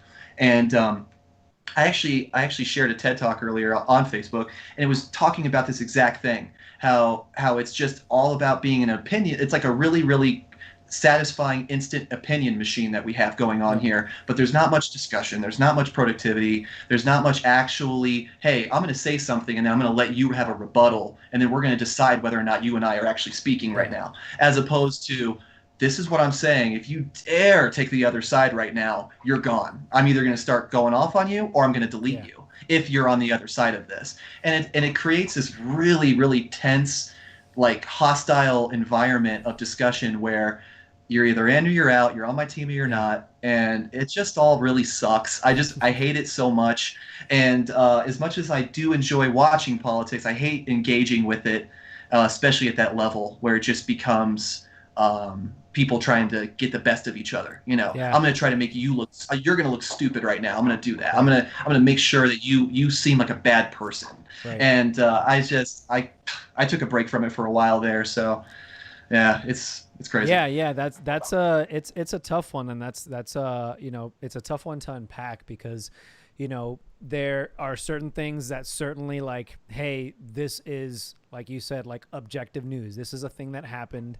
This is a thing that, just speaking in generalizations, this is a thing that happens in this country and should be, if you didn't know about it, now you know. And if you want to be part of the movement on doing something about it, great. And, so there's that positive aspect of social media where, not a lot of people are wanting to watch the 6 o'clock news, and who knows what you're getting on the 6 o'clock news, where, you can get things from like NPR. Like, I don't know where the fuck to watch NPR and MTV and on TV, but I know where to find it on the internet. And, so, again, quote unquote, as much as you can find things where everywhere, every news source is going to have a bias. Every news source is, and you almost want these news sources to have a certain bias. So they're honest. Where they're coming from, and they're not saying we're unbiased. And in the background, there's other shit going on. Like, tell me what your bias is, so that way I know when I'm reading this, I know where you come from, and also it'll tell me where your morals lie. Like so there are certain things, for just talking personally, like on the internet, and I think maybe people are starting to realize, or maybe we're just getting to the point of like, we're less than a month away from an election, and people are just like, I'm not convincing anybody of anything. I had to do that whole shit where, like, I was getting in arguments with people on stuff and shit like that, and it was taking up my energy and my headspace and time, and I was just like, I'm not convincing, and no one is convincing anyone of anything, especially in an argument. Like, even in a real life argument, where your position is, I know where my position is. If I'm trying to convince you of something, arguing with you is not the way to do it. Yeah, it's hard to change someone's mind in real time, and it's even harder to do it when you don't have that back and forth and that mutual respect of, hey, you're a person, I see your eyes, we're making eye contact right now. I hear your tone of voice. See your I just saw your face react to when I said that thing that either I was sarcastic or being funny, but you took it seriously. Right. There's all these different things that can happen in the conversation that throw it off pitch, and all of a sudden now it's just, we're not getting anything done. And I've always done good I've always prided myself on not getting down in the muck with people when they start calling names, when it just starts becoming a pissing match. I really do tune out, because I'm 32 now, so I think I'm just over it. Maybe when I was younger, I would have been down with that a little bit more. Hey, let's have that a little bit. Let's I'm kind of down to sharpen myself a little bit sometimes if I'm in a little bit of a spicy mood. But generally speaking, though, I've really tried to change how I use social media, in the sense of once I took I really found myself in a loop, especially with Reddit too. I did this with Reddit, and I learned that I just use Reddit without an account, so I just can't comment. Because every time I go to comment, I go, oh yeah, I don't have an account. I always realize how much it wasn't worth it. And I'm like, that wasn't even worth saying. Either A, it was going to be, I was going to get a mild reaction, or I was going to get maybe an agreement or a couple upvotes or something. Otherwise, there wasn't much to accomplish here. There wasn't going to be very stimulating for me, or anything that was very, worth it. And so I found myself really kind of getting deep in the negative side of that stuff. And I kind of caught myself a few times making, I'd go on something and make a real scathing, sarcastic remark, And it's not that I'm taking any kind of crazy side here or making some big argument, but I'm just more so dogpiling, right? Or I'm just saying, hey, here's an easy target. This is someone that's obviously hateable by my trolling, standards. as they might say. not trolling a little bit, but even sometimes just doing a straight up just attack where you're just straight up giving your opinion. There's not even much wit to it, but it's just something you want to say. And that's me getting seriously engaged and getting seriously emotional about something. It's me saying, I'm a little offended right now. I'm a little bothered, or maybe I'm just a little offended, but I'm choosing to mess with them because it's fun in the moment. Well, either way, though, what I was going to say is I started recognizing that behavior, even though it was pretty mild and I didn't get consumed by it, I found that I was just starting to realize I can't imagine how many comments are out there right now from me that are just either mean.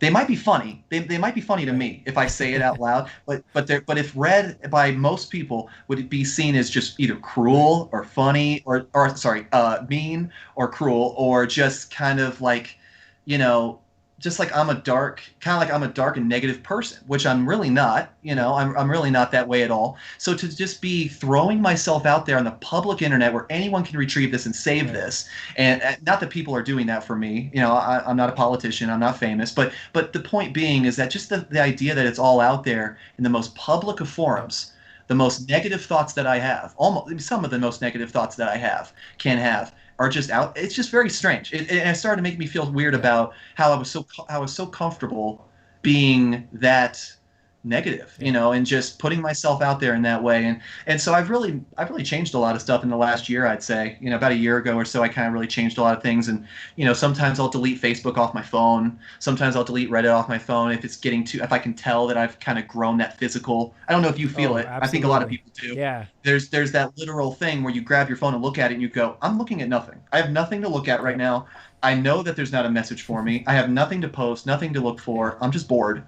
And I'm just looking at this phone right now in the moment. And so that physical compulsion that I feel sometimes, I also like I like when I recognize that, kind of disconnecting from that for a sec, even if it's just a few days.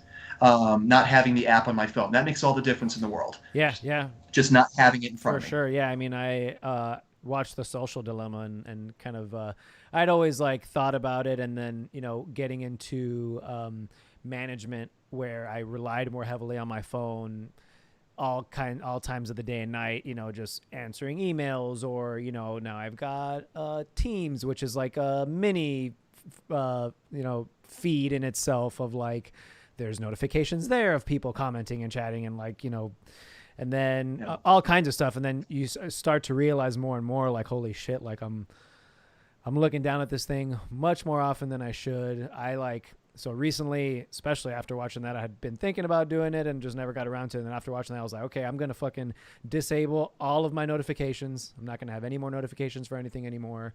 If I'm going to go in there, I'm going to go and I'm going to do my thing. And then, it is tough for guys like us who are not, I'll quote and say the average social media user, because we're trying to use these platforms because they're so widely used. Exactly, to promote product, music, ourselves, honestly, because we're part of the product that sells our music.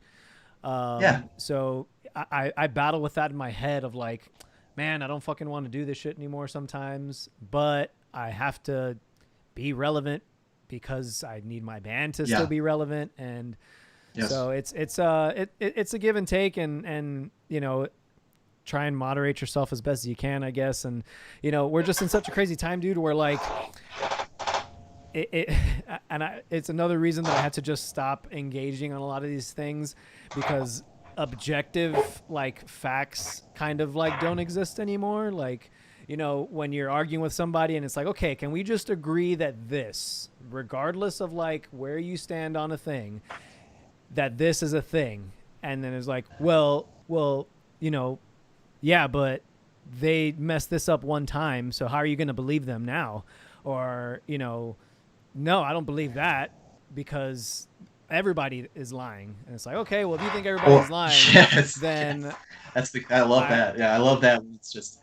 They'll just literally feel comfortable just calling out anything. Well, I remember at one point Snopes was something that you could quote and people would go, oh, okay. right? But now that's become something that certain people just take nothing from it, even if it's legit, even if it's like really objectively good, and there's really no reason to not believe it. People will not believe it, and so, and I think what's important too, man, is, well, number one, I was going to say, yes, I guarantee most musicians go through that struggle. I know I have, of the decision of, I would love to just like unplug for a while, or just see what it's like to like not care about whether or not people are paying attention to this or that, or whether, you know, and so I've been there and done that too. And I think just breaks are what's important for us, because there's no such thing as, you know, especially if you're still in an active music career, either you have a release coming up, you have, or maybe not even a release coming up, but you just want to build your audience, you want to build a fan base somewhat, whether it be through Facebook, YouTube, whatever. And so, you know, I think that no matter what, keeping it's fine, but just learning when to say, all right, I got to stop going to this thing all day long for my like feed on the world. If you really want to know what's going on in politics, I'll tell you, I had something that was pretty cool that I signed up for. It was a while ago, and I don't think I am anymore, but I actually enjoyed it. It was an email list that you get on, and you just get a really simplified version of the news every day. Cannot remember for the life of me what it's called right now. I mean, you could just, whoever, you know, you just Google it and find something like it. I'm sure there's multiple types or multiple companies that do it, but they'll just give you a really pared down version. There's no editorializing for the most part, and it's just real simple. And it was just a nice little look into what happened in the world today, just some of the highlights. And I found that pretty helpful, actually, because then it kind of made me go, I think subconsciously it allowed me to kind of just feel like I didn't have to pay attention in a certain way on social media to news. Right. Like, I'm not even worried about whether or not I hear about this or that, you know. And so, and I found that helpful. Otherwise, though, the other thing, and I'm sure, I don't know, you know, what podcasts you do like to listen to. We all got our favorites and stuff, but if you're trying to get into concepts like politics and stuff like that, this isn't crazy to say or anything, or that interesting to say, but it's worth saying that it's way better to go spend your time looking at an informational, educational podcast that is like priding themselves on bringing you good information and will answer for that, because they have a reputation. Exactly. As opposed to a faceless, well, I don't want to say faceless, but somewhat of a faceless, like transient company, like, take your pick, even like a New York Times type thing, even something that's been historically a respected paper that has, you know, journalists that's their career. It's still, or even now, even though that's just an example, by the way. I'm not calling out any newspaper in general. I'm not being bipartisan about it at all. To get sued, Mr. Carpenter. Yeah. I was gonna say, I'm not even pretending that they would ever hear this. I'm just throwing it out there that I'm not being bipartisan when I say that all the newspapers at this point are tainted to a certain degree, because I've seen way too many articles at this point that, now there are still good articles, don't get me wrong, but there are so many that are just, they may be under the guise of its factual. It may be under the guise that, okay, there's a little editorializing, but either way, there's an implicit, they're implicitly ignoring many other things as well as a paper, as a journalist, and that's what makes them lose their credibility with someone, especially if you're on the other side of the aisle and they're ignoring who you don't like. Then of course you don't like them, and you see that. But even someone like me, who considers myself pretty centrist in some ways, I mean, you know, I think I lean left in many ways. I think I'm progressive in many social issues, but you know, I'm cool with guns, and I'm, you know, and there's certain things like that I'm fine with that are kind of more right wing. But other than that, though, I'm pretty centrist in a lot of ways, because I just find myself equally disgusted with both sides. And so, you know, that's usually where I lie, is just dead center, just going, you suck, you're both doing terrible at this, you're both setting up straw man arguments. This is bad. This sucks. You know, I don't even want to be. This is why I don't join groups. You know, this is exactly why I don't do it. Because the minute people get in a group, they just all start acting stupid.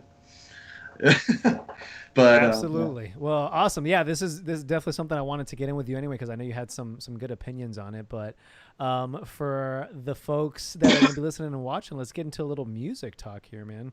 So I got to start this off by saying that I'm gonna gas you up a little bit. So okay. let's hear it. Fair warning that like Exoplanet, okay. I'm sure you've heard it a million times by now, but like Exoplanet legitimately like changed my life and how I view music and certainly how I write music. So huge thank you for your contributions on that, and Intrinsic as well, the follow-up. Awesome. So wanted to talk a little bit about the Contortionist, and then of course we'll kind of move into your current projects as well. I definitely want to get into that too. So how did you go about joining the Contortionist? You weren't an original member, right? So no, there was 2 vocalists before me, but I pretty much was there as a friend and a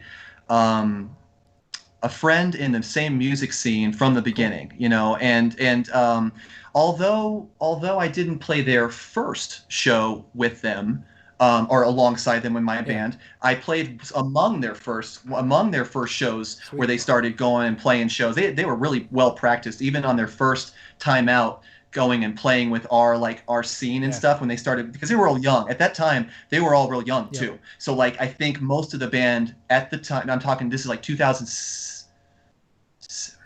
it'd be like late 2006, 2007. And so Shapeshifter, before that they were At the Hands of Machines, and they put out, that's what they were called, and they put out a record with Jake Morris was the vocalist. And then that was like in 2006, I believe. And then in 2007, they put out that EP, Shapeshifter, with him. And then they started doing some DIY tours. They weren't signed yet, but they were big regionally, or locally, I should say, in the central Indiana area and surrounding states. They were able to get good draw. And most locals knew of them and knew that they were most likely the next big thing. Me being one of those people that were saying, I can't wait to see them blow up. Like, I hope they do. They're sick. Like, I was one of those. And I started being friends with them. We played some shows together. Thought they were sick right away. Things that stuck out to me. The drummer Joey immediately stuck out to me. He had a really sick Rat kit that he played flawlessly. Hit harder than almost anyone I'd ever seen. Just super solid. They all knew their stuff. And to a certain degree, even though they were younger than a lot of us at those shows I'm talking about, and these are at different venues. One of the shows was an outdoor show at a barn that I put on. I would bring a generator. I financed the $50 generator. Yes. And we'd go to this barn out, and we called it the property, and we would go in the barn with all the hay, and we would seriously set up. Yes, with all the hay. We didn't even we had no way to fix it any better. And we did this out of simply there wasn't enough venues to play. There just wasn't venues to play. There was a couple, and there's the Emerson, which I don't even have to talk to you about. Right. You know how awful the Emerson is as a venue. And even though I have lots of good memories there, I it's a bittersweet thing. But it's very bitter that was had to be my venue growing up. Let's put it that way. But I had some good memories there. And anyway, so all these shows we're playing with them, they're super legit. They're really well practiced. They're nailing their stuff. They're not overplaying. I think a lot of bands at that time were doing a lot of medleys and a lot of and they had some flash, don't get me wrong, but they really had this focus in their songwriting that a lot of bands at that level didn't have. And they really seemed to care about the crafting of the songwriting, and that really made them stick out. Regardless of how professional they sounded or how they fit in with the genre, all that aside, they were just solid musicians putting out good, memorable songs from the beginning. I always felt like that. And so I was a fan. And I was also a friend, though, but kind of a peripheral friend. Things really started picking up, though, when they got it. And this is actually a fun little tidbit. This is like a little lost chapter and something I always think back to sometimes and go, wow, what a difference that would have made. And I wonder if it would have been almost a detriment to me now seeing how things turned out. But I was going to say, whenever they transitioned from their vocalist Jake to Dave, there was a point in which they called me and asked me if I was interested. But I pretty much just said no right there on the call, and that was simply because I just did not. This was back in 2000. It would have been like fall of 2008 or like spring of 2009. So it would have been before. It was like right before Dave got in the band. I think it'd be 2008. But Chris Tilley, the bass player, called me and said, "John, Jake had to quit. His mom won't let him quit high school because that's pretty much what happened. What was happening is that Jake was like a 16-year-old, and he was super talented. He was killing it. He was so good. He was very good, very, very, very good for his age. Like, he did not sound like he was that young. He was really good, but he had to basically quit because they were going to start going on tour, and he couldn't do it. He just was like, he's like, I can't stop high school. I gotta graduate. So it was a really tough decision for him. And so anyway, they called me, and he's like, what do you say? You want to do this? You think you could do this? And I pretty much was just like, because I think, and looking back to it, I also feel silly because at the time, I remember one of my reasons for not joining was I just got a new job, but it wasn't a good job at all. Like, it was like a really crappy, like warehouse job that I really hated, like, right off the bat. But I had just gotten a full-time job from a part-time job. So in my mind at that time, that was important for me. I needed that money. I needed to follow through with that. I can't just go running off, going on tour in a week from now. My life's not set up for that. It made sense to say no at the time. It really did. In a lot of ways, it made sense. My life wasn't really ready for that. So I said no. They got Dave. Dave's killing it. He puts out Apparition with them. People love, all the fans of the band love it. They just keep seeming to get bigger and bigger. And Dave's doing a great job at pumping up the energy at shows. He's real brutal and has this real brutal and like ferocious kind of vibe at shows. He's kind of terrifying. And he kind of stalks around the stage, and it's just this real heavy vibe. And he brought a lot of like Iron Dissonance vibes, not Amur. He doesn't sound like Amur, but he kind of brought that deathcore, slamming deathcore kind of vibe to them. A lot of heavy vocals. I couldn't loved it anymore. Cannot tell you how much I was a fan. You can go back and watch videos of them right now on YouTube, and you'll see me up on side stage going sick. Because I was just either I played that show or I didn't, and I came to the show. And at one point I was buddies with them, following around. Like, I'd go and bring my camera and take pictures of them, and then just for fun, they're not paying me or nothing. I'm just wanting to be friends with them and hang out. I really was like a fan that became a friend. So anyways, where it really changed, and I'm sorry, this is probably going a little long. It's okay. I feel like I took 10 minutes just to set up us like getting together. No. But anyways, so it really started accelerating how close we were as friends back in 2009 when they were recording Apparition with Dave. I was pretty much there for most sessions. Drums, bass, guitar, vocals. I was pretty much just hanging out with them all the time, all week, and going to the studio and hanging out with them.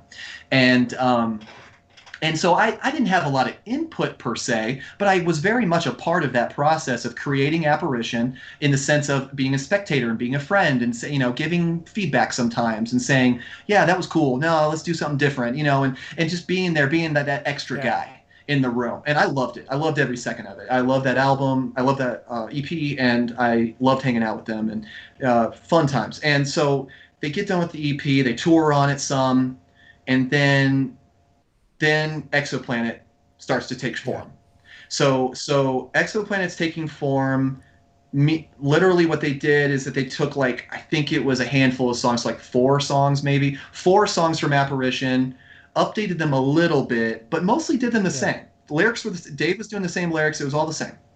And for the most part. And then there was a whole batch of new songs. And all these new songs had a way, not a way different feel, but a very new element of progressiveness that wasn't there before. Less deathcore, more progressive.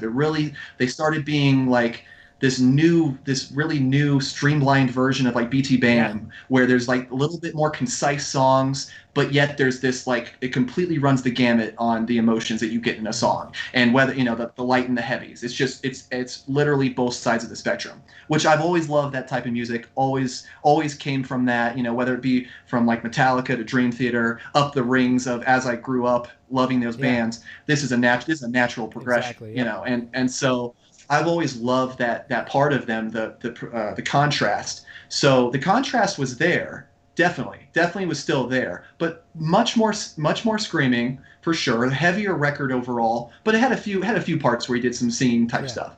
Anyways, record's done. He finishes the record, and now we're doing the listening party at Cameron, the guitarist's house. And shout out to Cameron, that's the homie. So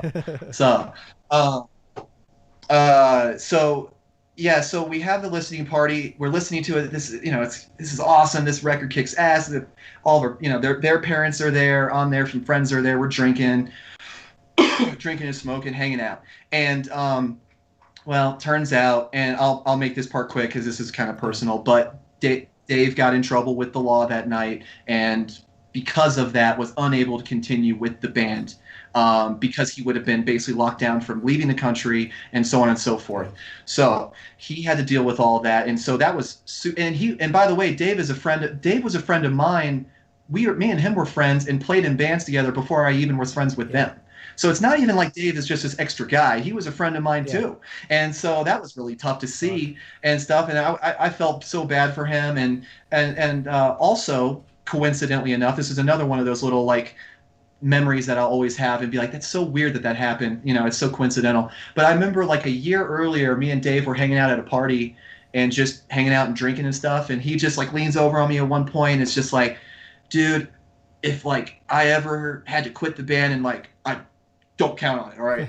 Don't count on it. He's kind of kidding around.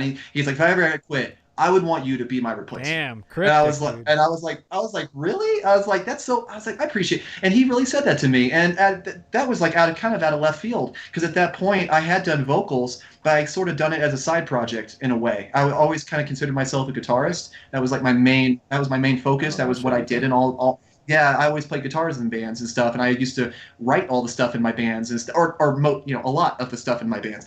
And so me being a vocalist was kind of weird. That was like me being a chameleon there for a second, and now I'm comfortable. Yeah. Now I feel really comfortable with it, and I feel like it's something that I get so much fun out of, and I get so much artistic joy out of shaping and doing the production of them. So it's all good. But at that point, even when Dave had to quit the band, and they were talking to the label, and I think the label sent over a couple suggestions. None of them were really fitting. I think both the suggestions we got, one guy was like really brutal sounding, like almost like squealing, like we're just, it's like really low. Like it sounds good vocalist, but just didn't fit the genre, and it would just kind of lock them down into a certain place. And so no to that. They sent another guy maybe, and they're just a couple days past. They're talking about, but only 2-3 days past. They have to make a decision because this record now is completed. The record's completed. It's slated to get released in a couple months, and now they're out the front man. And so, anyways, a couple days pass, and eventually they kind of say it out loud. They kind of say it to me. One of them says, what do you think, John? Do you think you could do it? You think you'd want to do this? You want to join the crew? And I was like, I do. I was like, I really do. I was like, absolutely, because I had just been saying to them like a month early, that same month, I was telling them, when you guys start touring, bring me as a tech. I want to be that. So like I had all these expectations of just being their support guy or being their front of house engineer, doubling his merch. I would have done it all. I would have been ready. So like my heart was in it, like to go with them and support this thing, because I really was into it. So I got super lucky in all this to even get the chance, because, and not to, I hate to sound too sappy or anything, but it is true. I mean, it really is something that I just kind of, it was like a dream come true, and the stars aligned. And I remember that day when it got decided, and I was driving home, and I just had the warmest feeling in my chest. I mean, I felt like my whole torso was like on fire. And it was like uncomfortable, but it was like kind of scary, but kind of like, I was like, I don't know what this means. Like, is this going to be as big of a deal as I think it is? Is it not as big? It's not as big of a deal as I think it is. Like, it's just all these like thoughts come rushing through, and all these emotions. And it was a really cool time though to do. And so, okay. And then, so you end up having to retrack all the vocals?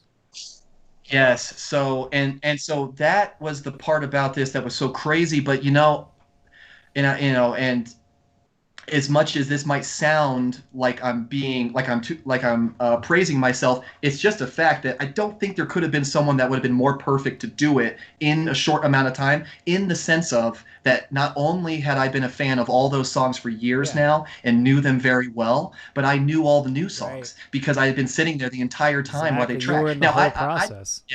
Now, I wasn't there while they tracked Exoplanet instrumentally. That was in Boston with Ken Susi. So I wasn't there for that part. They went off to do that. But when Dave tracked the vocals in Indiana, which he did, in that same studio that he tracked the other two EPs, or the other two EPs got tracked in, same studio, Jordan King, Voltaic Recording, what up? And so that he actually tracked vocals there.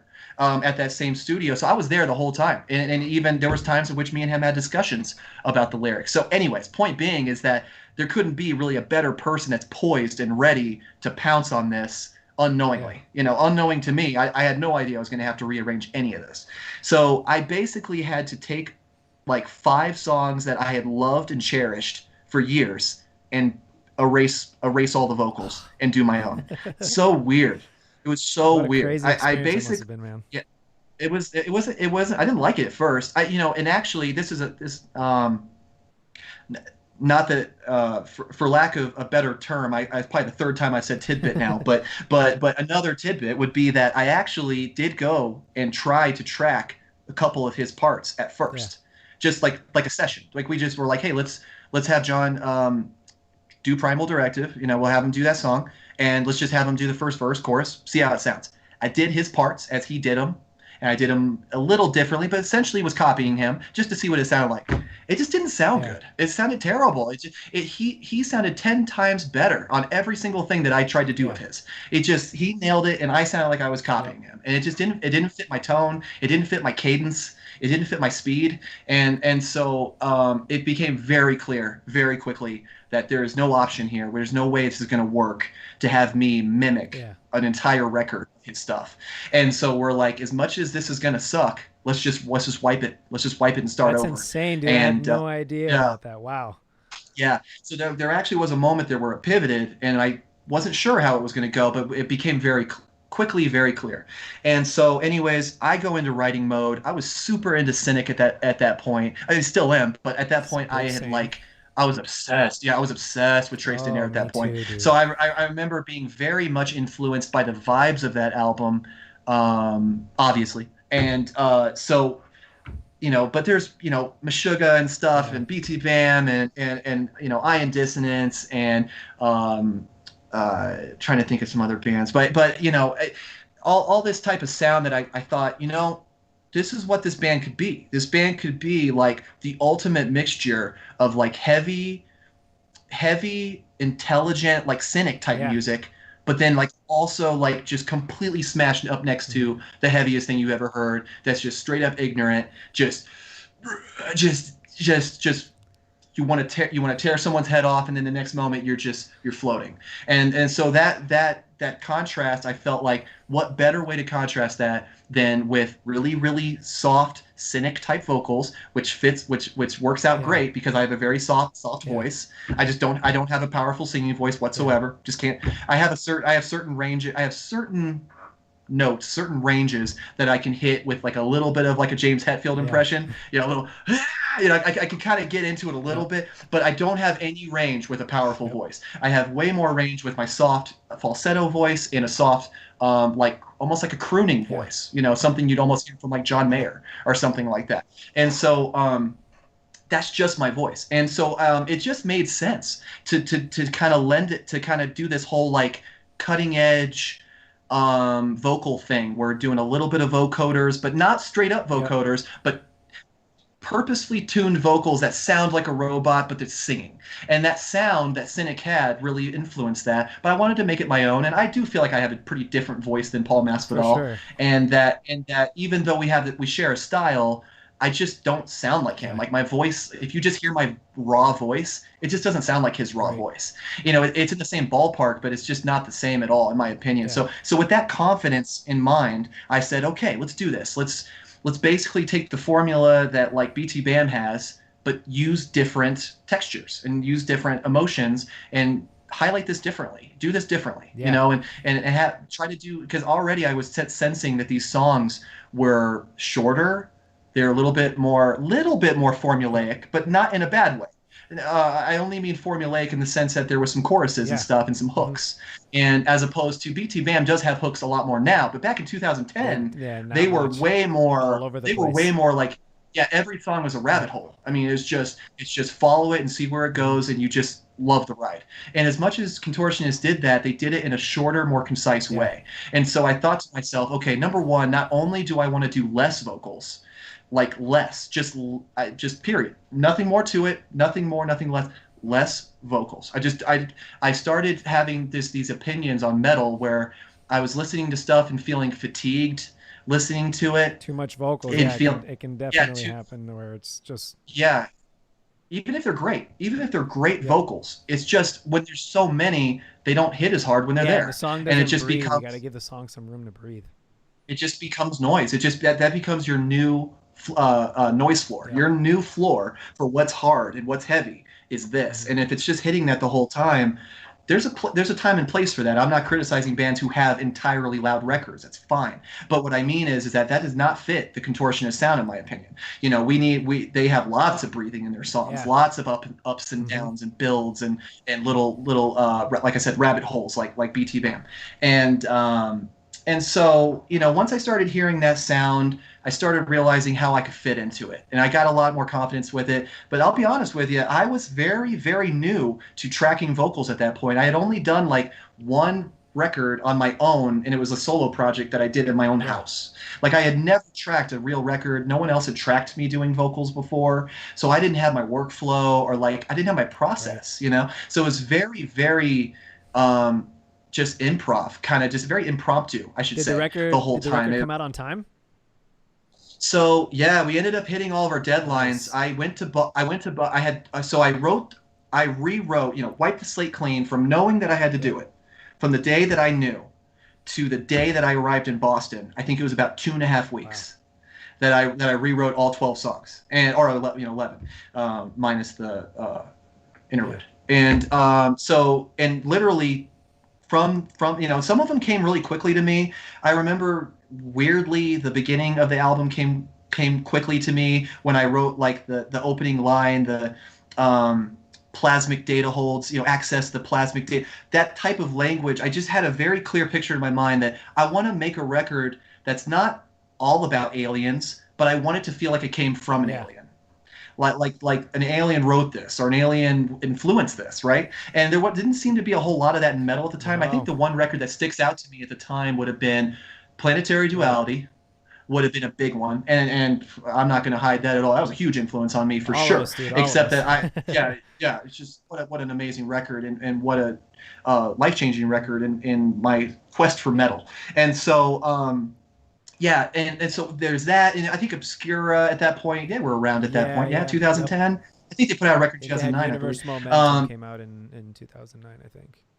Yeah, so I mean, Obscura was around. It's not that there was nothing like this on the market, but I did feel like we had a very new sound, though. We had a new niche, you know, that we could kind of create of, you know, forward-thinking, kind of getting into. None of my lyrics were real big into like meditation, but almost this transcendental feel. This you know, metaphysical feel, if you will, and that's kind of a vague term, but it gets the point across. You know, it's this feeling of inner peace, but yet it's only in the sense of that's what the lyrics content is. The actual reality is that we have hectic parts that are super heavy. You wouldn't think that they're super calm lyrics or super read up lyrics or scientific lyrics. You wouldn't expect that, but they are. And I think people like that. I think people dug that. There's a certain segment of the metal community that digs dorky, nerdy kind of stuff. Sure. And so we took a lot of influence from that, and like, you know, just hearing you know, just going back to like the contrast, like I remember hearing for the first time like that section. I can't think of the name of the song right now because that album is an album that I listen to just like front to back every time, so the songs get a little mixed up. But the system is now free from air. So like the fucking super heavy chugs with like the syncopated kind of like rhythm of the cleans, it just like fucking blew my mind to pieces, dude. I was like, dude, this is so sick. Never heard anything like it before.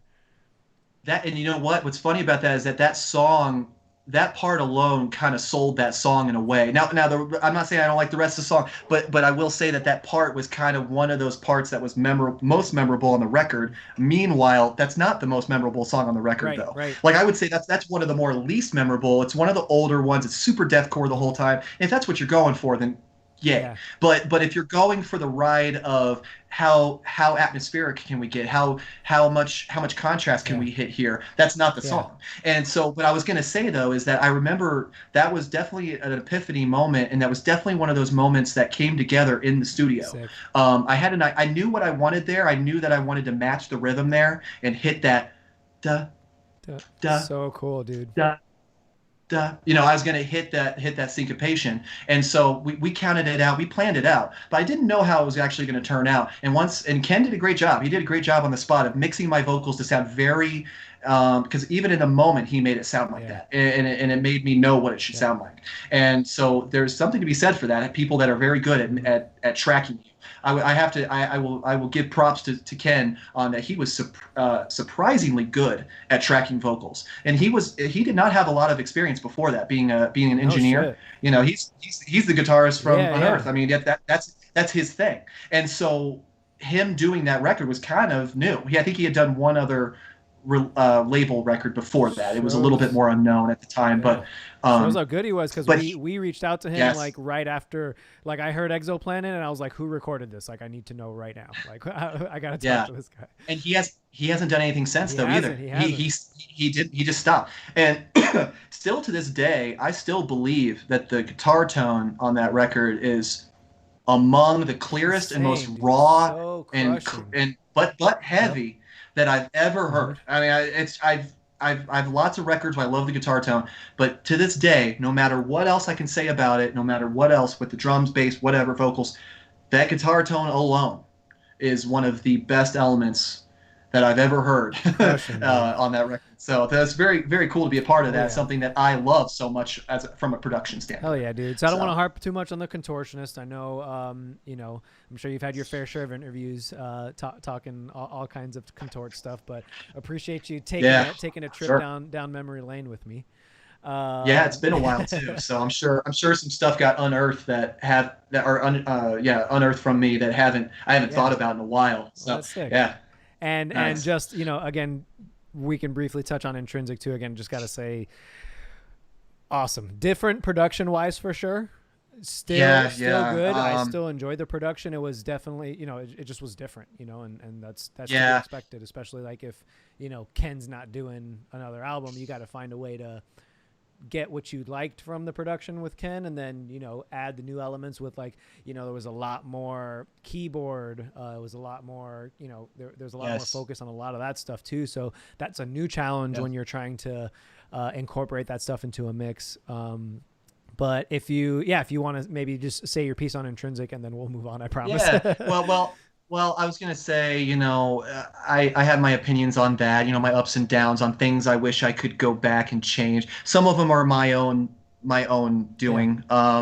It's weird because, I actually had way more time.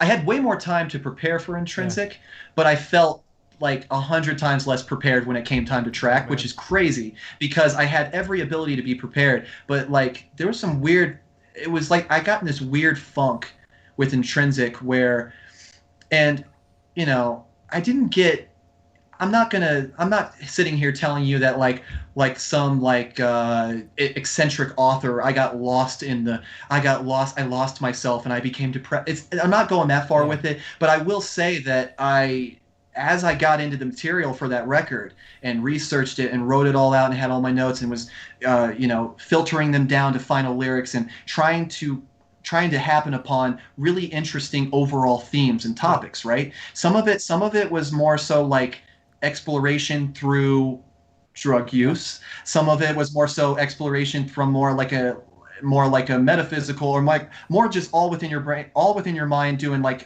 lucid dreaming. That was kind of a influence as well when thinking about these things. I didn't just always think about what's it like when someone does drugs. There's so many other experiences, like near-death experiences. That's one of the songs on the records is about that specifically. And so I try to just basically touch on all these otherworldly experiences, but ones that all are contained within the mind. And so, and then the last half of the record's more like that concept story of like kind of talking about more so of a narrative and like, you know, this happened and this happened, as opposed to me just talking about my inner thoughts and my, you know, trying to put across emotions and thoughts. It's more of a story, if you will. But overall, Intrinsic ended up being a little bit more unorganized than I expected. I think I expected it to be a little bit more concise and a little bit more complete from a vocal standpoint. But by the end of it, by the time it came out, when it released, when we were done tracking and we all left and we were gone from the studio, we had to basically get like mixes and masters while we were touring, which is the worst, especially because we didn't have like a good list. Yeah. Well, ear fatigue. I don't have my good listening environment. I didn't have good headphones with me at the time. I remember at the time I felt very distracted and like I couldn't have a good take on everything, and it felt like the end of the production of the album flew past me, almost like it all happened and then now it's done, and I wish we would have had a time to like I wish we would have gotten done with the record a little quicker, walked away from it, listened to it, and then fixed it a little bit more up. Because when I you know, this is just from my own perspective. I understand that people can listen to it and enjoy it, no problem. But from my perspective, I hear a lot of gaps in there where basically my thinking was influenced by a couple different factors.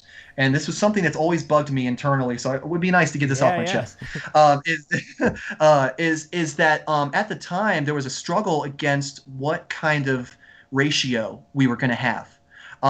We were talking about, okay, so what's the new ratio? We have Exoplanet's like an 80-20, 70-30 kind of ratio between screaming and singing, screaming versus singing. So then I thought to Intrinsic, we can't just all of a sudden just go to like way the other way. We can't. We could, but I don't want to. You know, not only does it not fit what my skill set is, but it doesn't fit what the fan base is looking for, I think, at this time. I think we need to transition a little slower. I think we need to have like a 50-50, 60-40 type setup where screaming is prevalent, but singing is just is coming on in a big way. Way more singing, way more voices from me, way more sides of me. And that did happen. But it overall, though, when I just listen back, I just hear spots that I go, why didn't I put something there? And I go, I know why. It's because I was afraid that it was going to be way too singy. Way too, like, just people are listening to this going, what happened? This guy was like straight up brutal on every song, and now he's just singing it up. And like what's he trying to put? To me, it felt a little disingenuous to just cover all the songs with vocals. So I kind of took more of this approach of let's let the songs really breathe, especially the parts that are kind of weird and that might feel kind of forced and maybe a little awkward with vocals anyways. And so that, coupled with the fact that I just told you a few minutes ago that I didn't have a real great process worked out. You know, I didn't have a recording set up at home to record my own vocals like I do now. Yeah, I just didn't have that back then. I did have a recording setup. I didn't have the proper mic to do it at the time. I just had a condenser. It wouldn't have worked well. And so anyways, the point being is that Intrinsic is technically the one that I have more regrets on, even though it was the more prepared and I had more involvement with it, right? Like it got written with me in mind. Like they wrote that knowing that it was going to be me, as opposed to Exoplanet, which was all just it was just me. It was me getting painted on over it. You know, just how can I make that? You know, so it was this crazy change I had to make. So completely different experiences, but I sort of have more regrets about this about Intrinsic in a way. But like I said, this is all just kind of detailed internal stuff when it comes to my own performance and how we all like to down on ourselves and think we could do better. Yeah, so, we all have that, especially, you know, after a record, you're so in the moment, you're so like entrenched in it, and then after you're like, fuck, like for me anyway, it's like, God damn it, like that vibrato is shit. Like, why did they let me do that? Like, and but you know, I feel like I forget who said it. I think it might have been one of my buddies in Rivers of Nile or something that kind of put some perspective on it for me. That it's like, once you put an album out, it's not yours anymore. It's like you Right. release Yes. it and like it's for the world to interpret, and you know, beating yourself up about what you could have done and what you should have done after the fact, as much as like, you know, it's easier said than done, of course, because we're going to beat ourselves up anyway. It's like, you just got to learn from it and move on. And hopefully, you know, if you come to do something like that on your next project, the next record, you do it in a better way with that in mind. But, you know, it's where you were at the time. It's where your mind was at the time. It's a stamp of who you were when that record got tracked. And it's immortalized. So I think, you know, for better, for worse, like, you know, the regrets we have, the things that we wish we could have done on a record, the things we wish we could have done better on a record, it's just something that we can look back to, like a picture of that moment, and just say, wow, like this is where I was, and I'm either glad I'm here now, or, you know, that kind of thing. Yeah, well, and going the opposite of that, or the inverse of that, is not much better though. Right. And it's what I've been facing. It's exactly what I've been doing for the last 6 years, is basically just working and working and working on one thing, just never really being happy with it, knowing I could upgrade it a little bit, knowing I could make those drums sound a little better. I could make that, maybe I should redo the guitar tone on that song. Nah, you know, it just those stupid thoughts that just keep you from finishing. That has been the story of my musical life since I quit the band up until a year ago. And so there's your segue right there. If you want. No, that's awesome. I appreciate it. And I can absolutely relate to that too. It's, you know, it goes into like the writing process of like, especially like before you get signed, where there's not deadlines for a record, right? Or, you know, even if there is a deadline for a record and you finish early, and it's like, all right, well, how can we change these songs and how can we tweak? And you're just like obsessively listening for little things you can change. And it's just like, fucking stop. Just like, if you're happy with it, leave it how it is. If you really feel like, and everybody agrees something needs to change, maybe do it. But like, it's a stamp. Like you wrote it that way for a reason in that time. And then if coming back to it, you can end up changing shit that you're like, fuck, like, why did I do that? You know what I mean? Yeah. I mean, I had to end up involving other people in like superficial ways. Like, I would message a buddy of mine and say, hey man, I'm going to send you all the songs right now. Give me an honest opinion on how this all sounds. And then I'm acting like this. I'm acting like you're the deadline. I'm acting like you are the final listener. And it helped me. It did help me, actually. You know, I said, you're not bound to this. You know, this is not a project for you. I just want, you know, because he was down to listen to him. So I said, just listen to him. Hit me up with what you think. I'm going to improve on them, give you a new round. And that actually helped me, man. It really did. It helped me just say, all right, enough's enough. Yep. I got to get this stuff to him. I got it. You know, he's waiting on it now. Now that I told him, I'm either going to look like an ass and not get it done, or I'm going to get it done and move on. And it actually did help me move on. Nice. And it got me to a point where I said, okay, instrumentals are indeed done. and they are now. And I am to a point now where I literally, and that was a process in of itself. I had literally all of those songs in different projects at different times, using different type stuff. So I did the whole process of exporting out every single piece of audio in all those projects. Now, luckily, Cubase has a batch export option where you can just do every track at once. Thank God that exists. I did not know that, by the way. At one point or another in my life, I was bouncing out individuals. Yes, no. I was soloing. Well, back in the day, that didn't exist. Batch export wasn't even there. So if it was, I didn't know about it. And so stupidly, I would sit there and export every single track. But anyways, let's talk about the projects though. So what are the projects you got going on? I know there's a few in the fire. Yeah, I was gonna say, what I'm not even gonna try to get down in the muck of like the link is. Right. I'm just gonna say the band names, and people can maybe I'll put in the comments later or something, and people can go search it themselves. So there's actually right now I have technically 4 irons in the fire when it comes to ongoing projects that I'm in. One being my solo project, Foreign Waves, which is the project that I've been working on pretty much. Technically speaking, some of these songs have been in existence since before I joined Contortionist. There's actually a song on my record, the first song on my record, half of that song, those riffs and progressions, I wrote in 2010 before I joined the band. And so those have just been sitting around. Some of that stuff got recorded in 2013 or 2013-14 has been sitting around. So like, you know, that's like the span of this, right? Is like it's been that long of a running project, and it's literally just grown from when I first started Foreign Waves. I thought to myself, Language had not come out, by the way, by Contortionist. They had not put out Language with Mike yet, and I can remember having a distinct memory of, I'm going to try to get this EP out before Language comes out. That's how far back I can remember thinking that I might get this thing done. That back in 2013, I thought that I might get it, or 14, I thought that I might get it done. Wow, was I so wrong? I mean, not only have I added on so many more songs, but it's become so much more of a production. It became this thing where then not only did I write now that I have a 9-song full length ready to go instrumentally. I'm doing vocals as we speak. But not only that, but in the meantime, not only did I get all those songs done, but I also wrote the next release in MIDI in Guitar Pro. So I have the next Foreign Waves. I have 6 songs done for the next release, all in Guitar Pro. So as soon as I get done with this, I actually just have a whole new release in the wings that I could hit up. Now, I'm probably going to take a break for a minute and try to do some other things and not get bogged down again. But that will be waiting there. And those songs, I love those songs. I can't wait to do them. But that being said, that this project has been so unbelievably draining on a subconscious level that it's like, it's kind of scary. It's honestly kind of scary to think. A lot of time into that, man.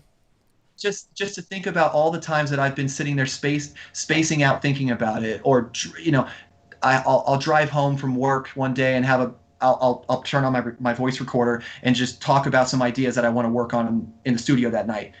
I'll never listen to that recording again.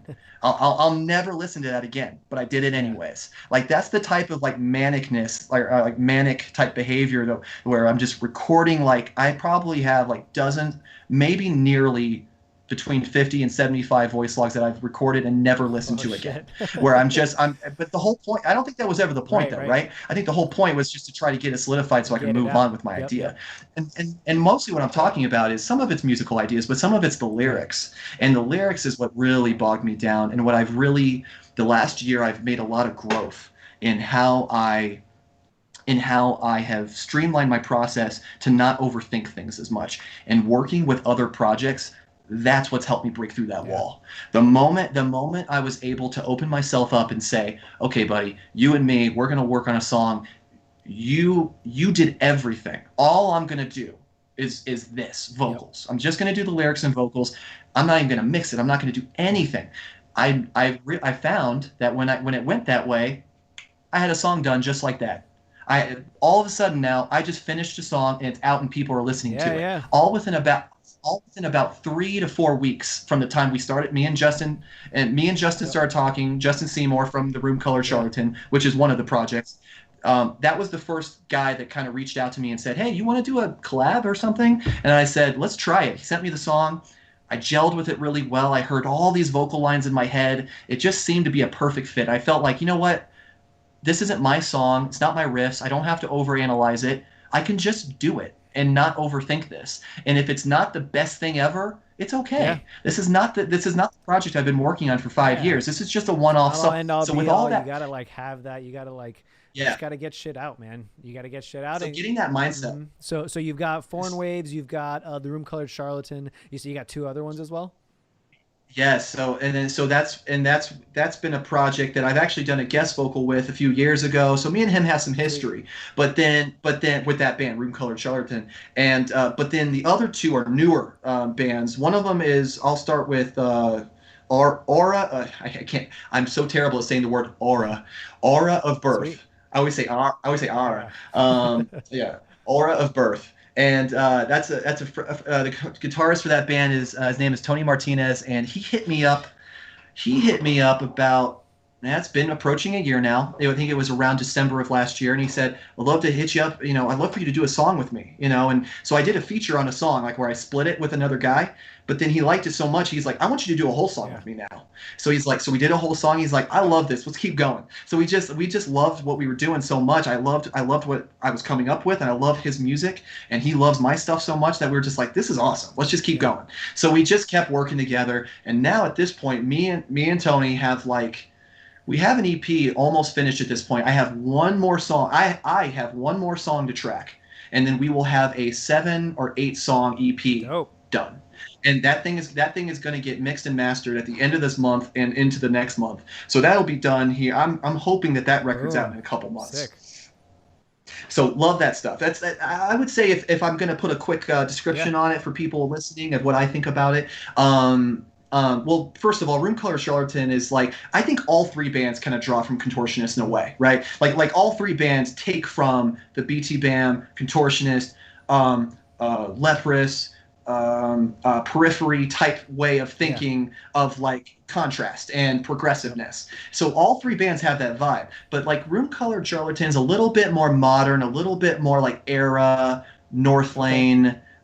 You know, and those two bands aren't even bands that I'm really hugely into, but I respect them. I like them. I think they're cool. And so that comparison, I like that comparison just fine. And then Aura of Birth is a lot more like tapping type riffs. It's like really, but it's really melodic, and he uses a lot of like 7 chords and like 11 jazz chords and stuff. Like I made a joke saying that he sounds like if we sports music went metal.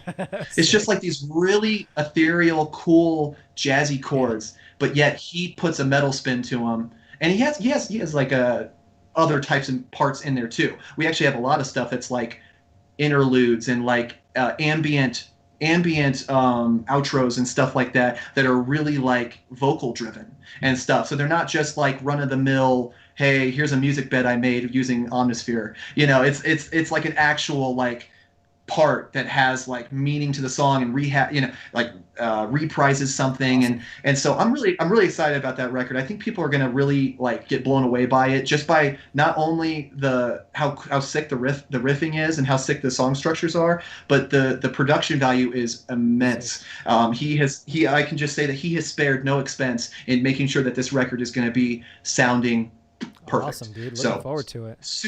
Yeah, me too. And so last project right now is called Prismatic, and I'm super excited about this one as well. And I saved this one for last to talk about, simply because it's kind of the newest project, but it's definitely super interesting. Not only is it like a Contortionist kind of, I would say, Exoplanet era type sounding record, super aggressive, super heavy, not a lot of soft stuff, but it does have that contrast as far as the melodies that are introduced. Lots of melody throughout.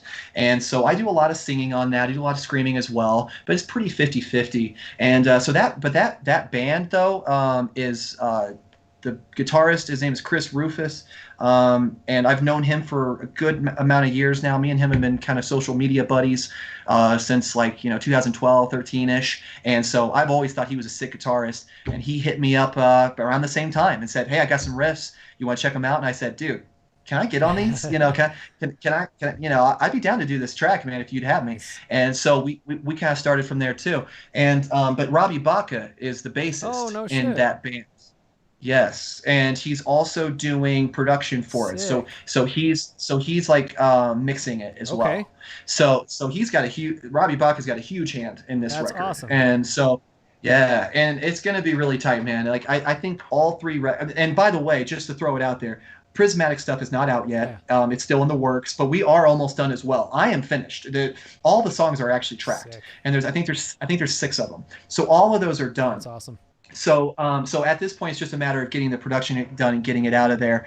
And so just in review, if for anyone is trying to keep count, that's basically in a year's time, I recorded vocally around like 22 songs. Holy shit. And but by the way, I also did, in the meantime, I've also done about 8 guest spots with various bands as well. I wonder which one of those are. Segue. I wonder which one of those are. You're welcome. Well, So you want to talk about that a little bit, and we can kind of segue into that, because I thought that was sick. Yeah, I thought it was real sick. We will do something special for the end of this month that will perhaps be letting people know what we are talking about. Yeah, dude. I was gonna say, man, hit me up about that. I'd love to add some supporting material for you. We're gonna make that happen. So, and anyone listening, you're gonna be hearing some exciting stuff at the end of this month. So awesome, dude. Really appreciate you taking the time. Before I let you go, I want to know, what are you listening to right now? What's on your playlist? I'm gonna keep it real short, because to be honest with you, I've been a real repetitive dude recently when it comes to my playlist. I'll admit it. I actually, I'm due for another exploration phase. I would love to have one of those recently or soon, where I want to check out everything. But right now, what I'm obsessed with is Glass Animals. Okay. I don't, you know that, that band? Okay, so have you ever heard of the band Wild Beasts? No. Either? Okay, I would highly recommend you check out both of those bands. It doesn't matter what order, because they're both great. But what I would say is that I've been a fan. There's really chill, ambient, not even ambient, but just chill indie pop music. But it's like, I don't know how else to use a word. I don't know how else to describe it, except it's just chill, sexy music. Okay. Simple as that. That is exactly how I describe both of those bands. And so I would highly recommend you check out Glass Animals. Just put out a new record called Dreamland, and it's just fantastic. I love all three of their full lengths that they have put out.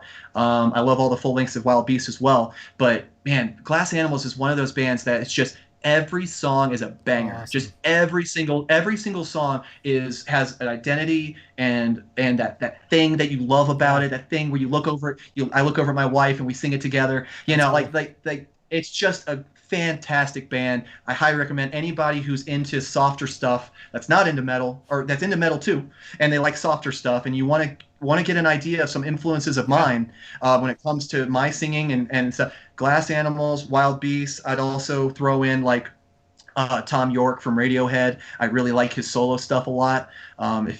Check out his album from 2009 called The Eraser. Probably one of the most influential records on my vocals of all time. Awesome. I'd have to say. So yeah, man. That's my answer. Sick. Hell yeah. Definitely we'll check those out. Awesome to give folks watching, listening to the show some new bands outside of metal to check out. And I think it's always cool to see how that stuff gets put into what we do, because I have so much of it outside of metal that I listen to, and it gets thrown into the mix. And even if it's subtle and if it's a little more nuanced, it's in there. That's the best, man. I love doing that. Yeah. That's the best type of influences, is where you grab across the board and grab an element and transplant it here, and no one would ever know. No one would ever know. Yeah, no one would ever know that disgusting chord that you just played on guitar with full gain came from a piano note that you heard in a John Legend song, or something like that, so that type of stuff, man. I love it. I love taking those influences. So hell yeah, dude. Well, again, thank you so much for coming on. I probably should have asked you before. I don't know if you go by John or Jonathan. I'm cool with both. I usually say Jonathan, but when people say John, it doesn't bother me one bit. Well, that's I'm totally John, cool, man. So I'm going to call you Jonathan. So Jonathan, thanks again so much for coming on, dude. I appreciate it. Check out all four of Jonathan's projects: Foreign Waves, Aura of Birth. Let's see what my memory's like. I ain't helping you. Prismatic is the third one, and Room Color Charted in. Oh, bitch. Yeah, you got it. Check out the four projects. Keep an eye out for an announcement from us at some point this month. Yeah. And what just to tag onto that plug real quick, I would highly recommend, if anyone's wanting to follow me, I would say Facebook, because I really do post most things there. But the fact is that like I'm already at my 5K limit, so I can't that's not a good recommendation if I can't add people. So I was gonna say, I have a new YouTube channel that I made a couple months ago, and I've got a few videos on there. I got a few hundred subscribers. I'd love to get that a little higher and look a little bit more legit. So if people want to go search me on YouTube, Jonathan Carpenter, Foreign Waves. I think if you do either one of those, you'll see my channel. Awesome. So, dude, thanks again so much. And we will talk very, very, very soon. Have a good night, man. Yep. All right. Everybody, later. Thanks so much for watching. And we will be back next Wednesday, 7 p.m. Eastern. I will see you. Peace.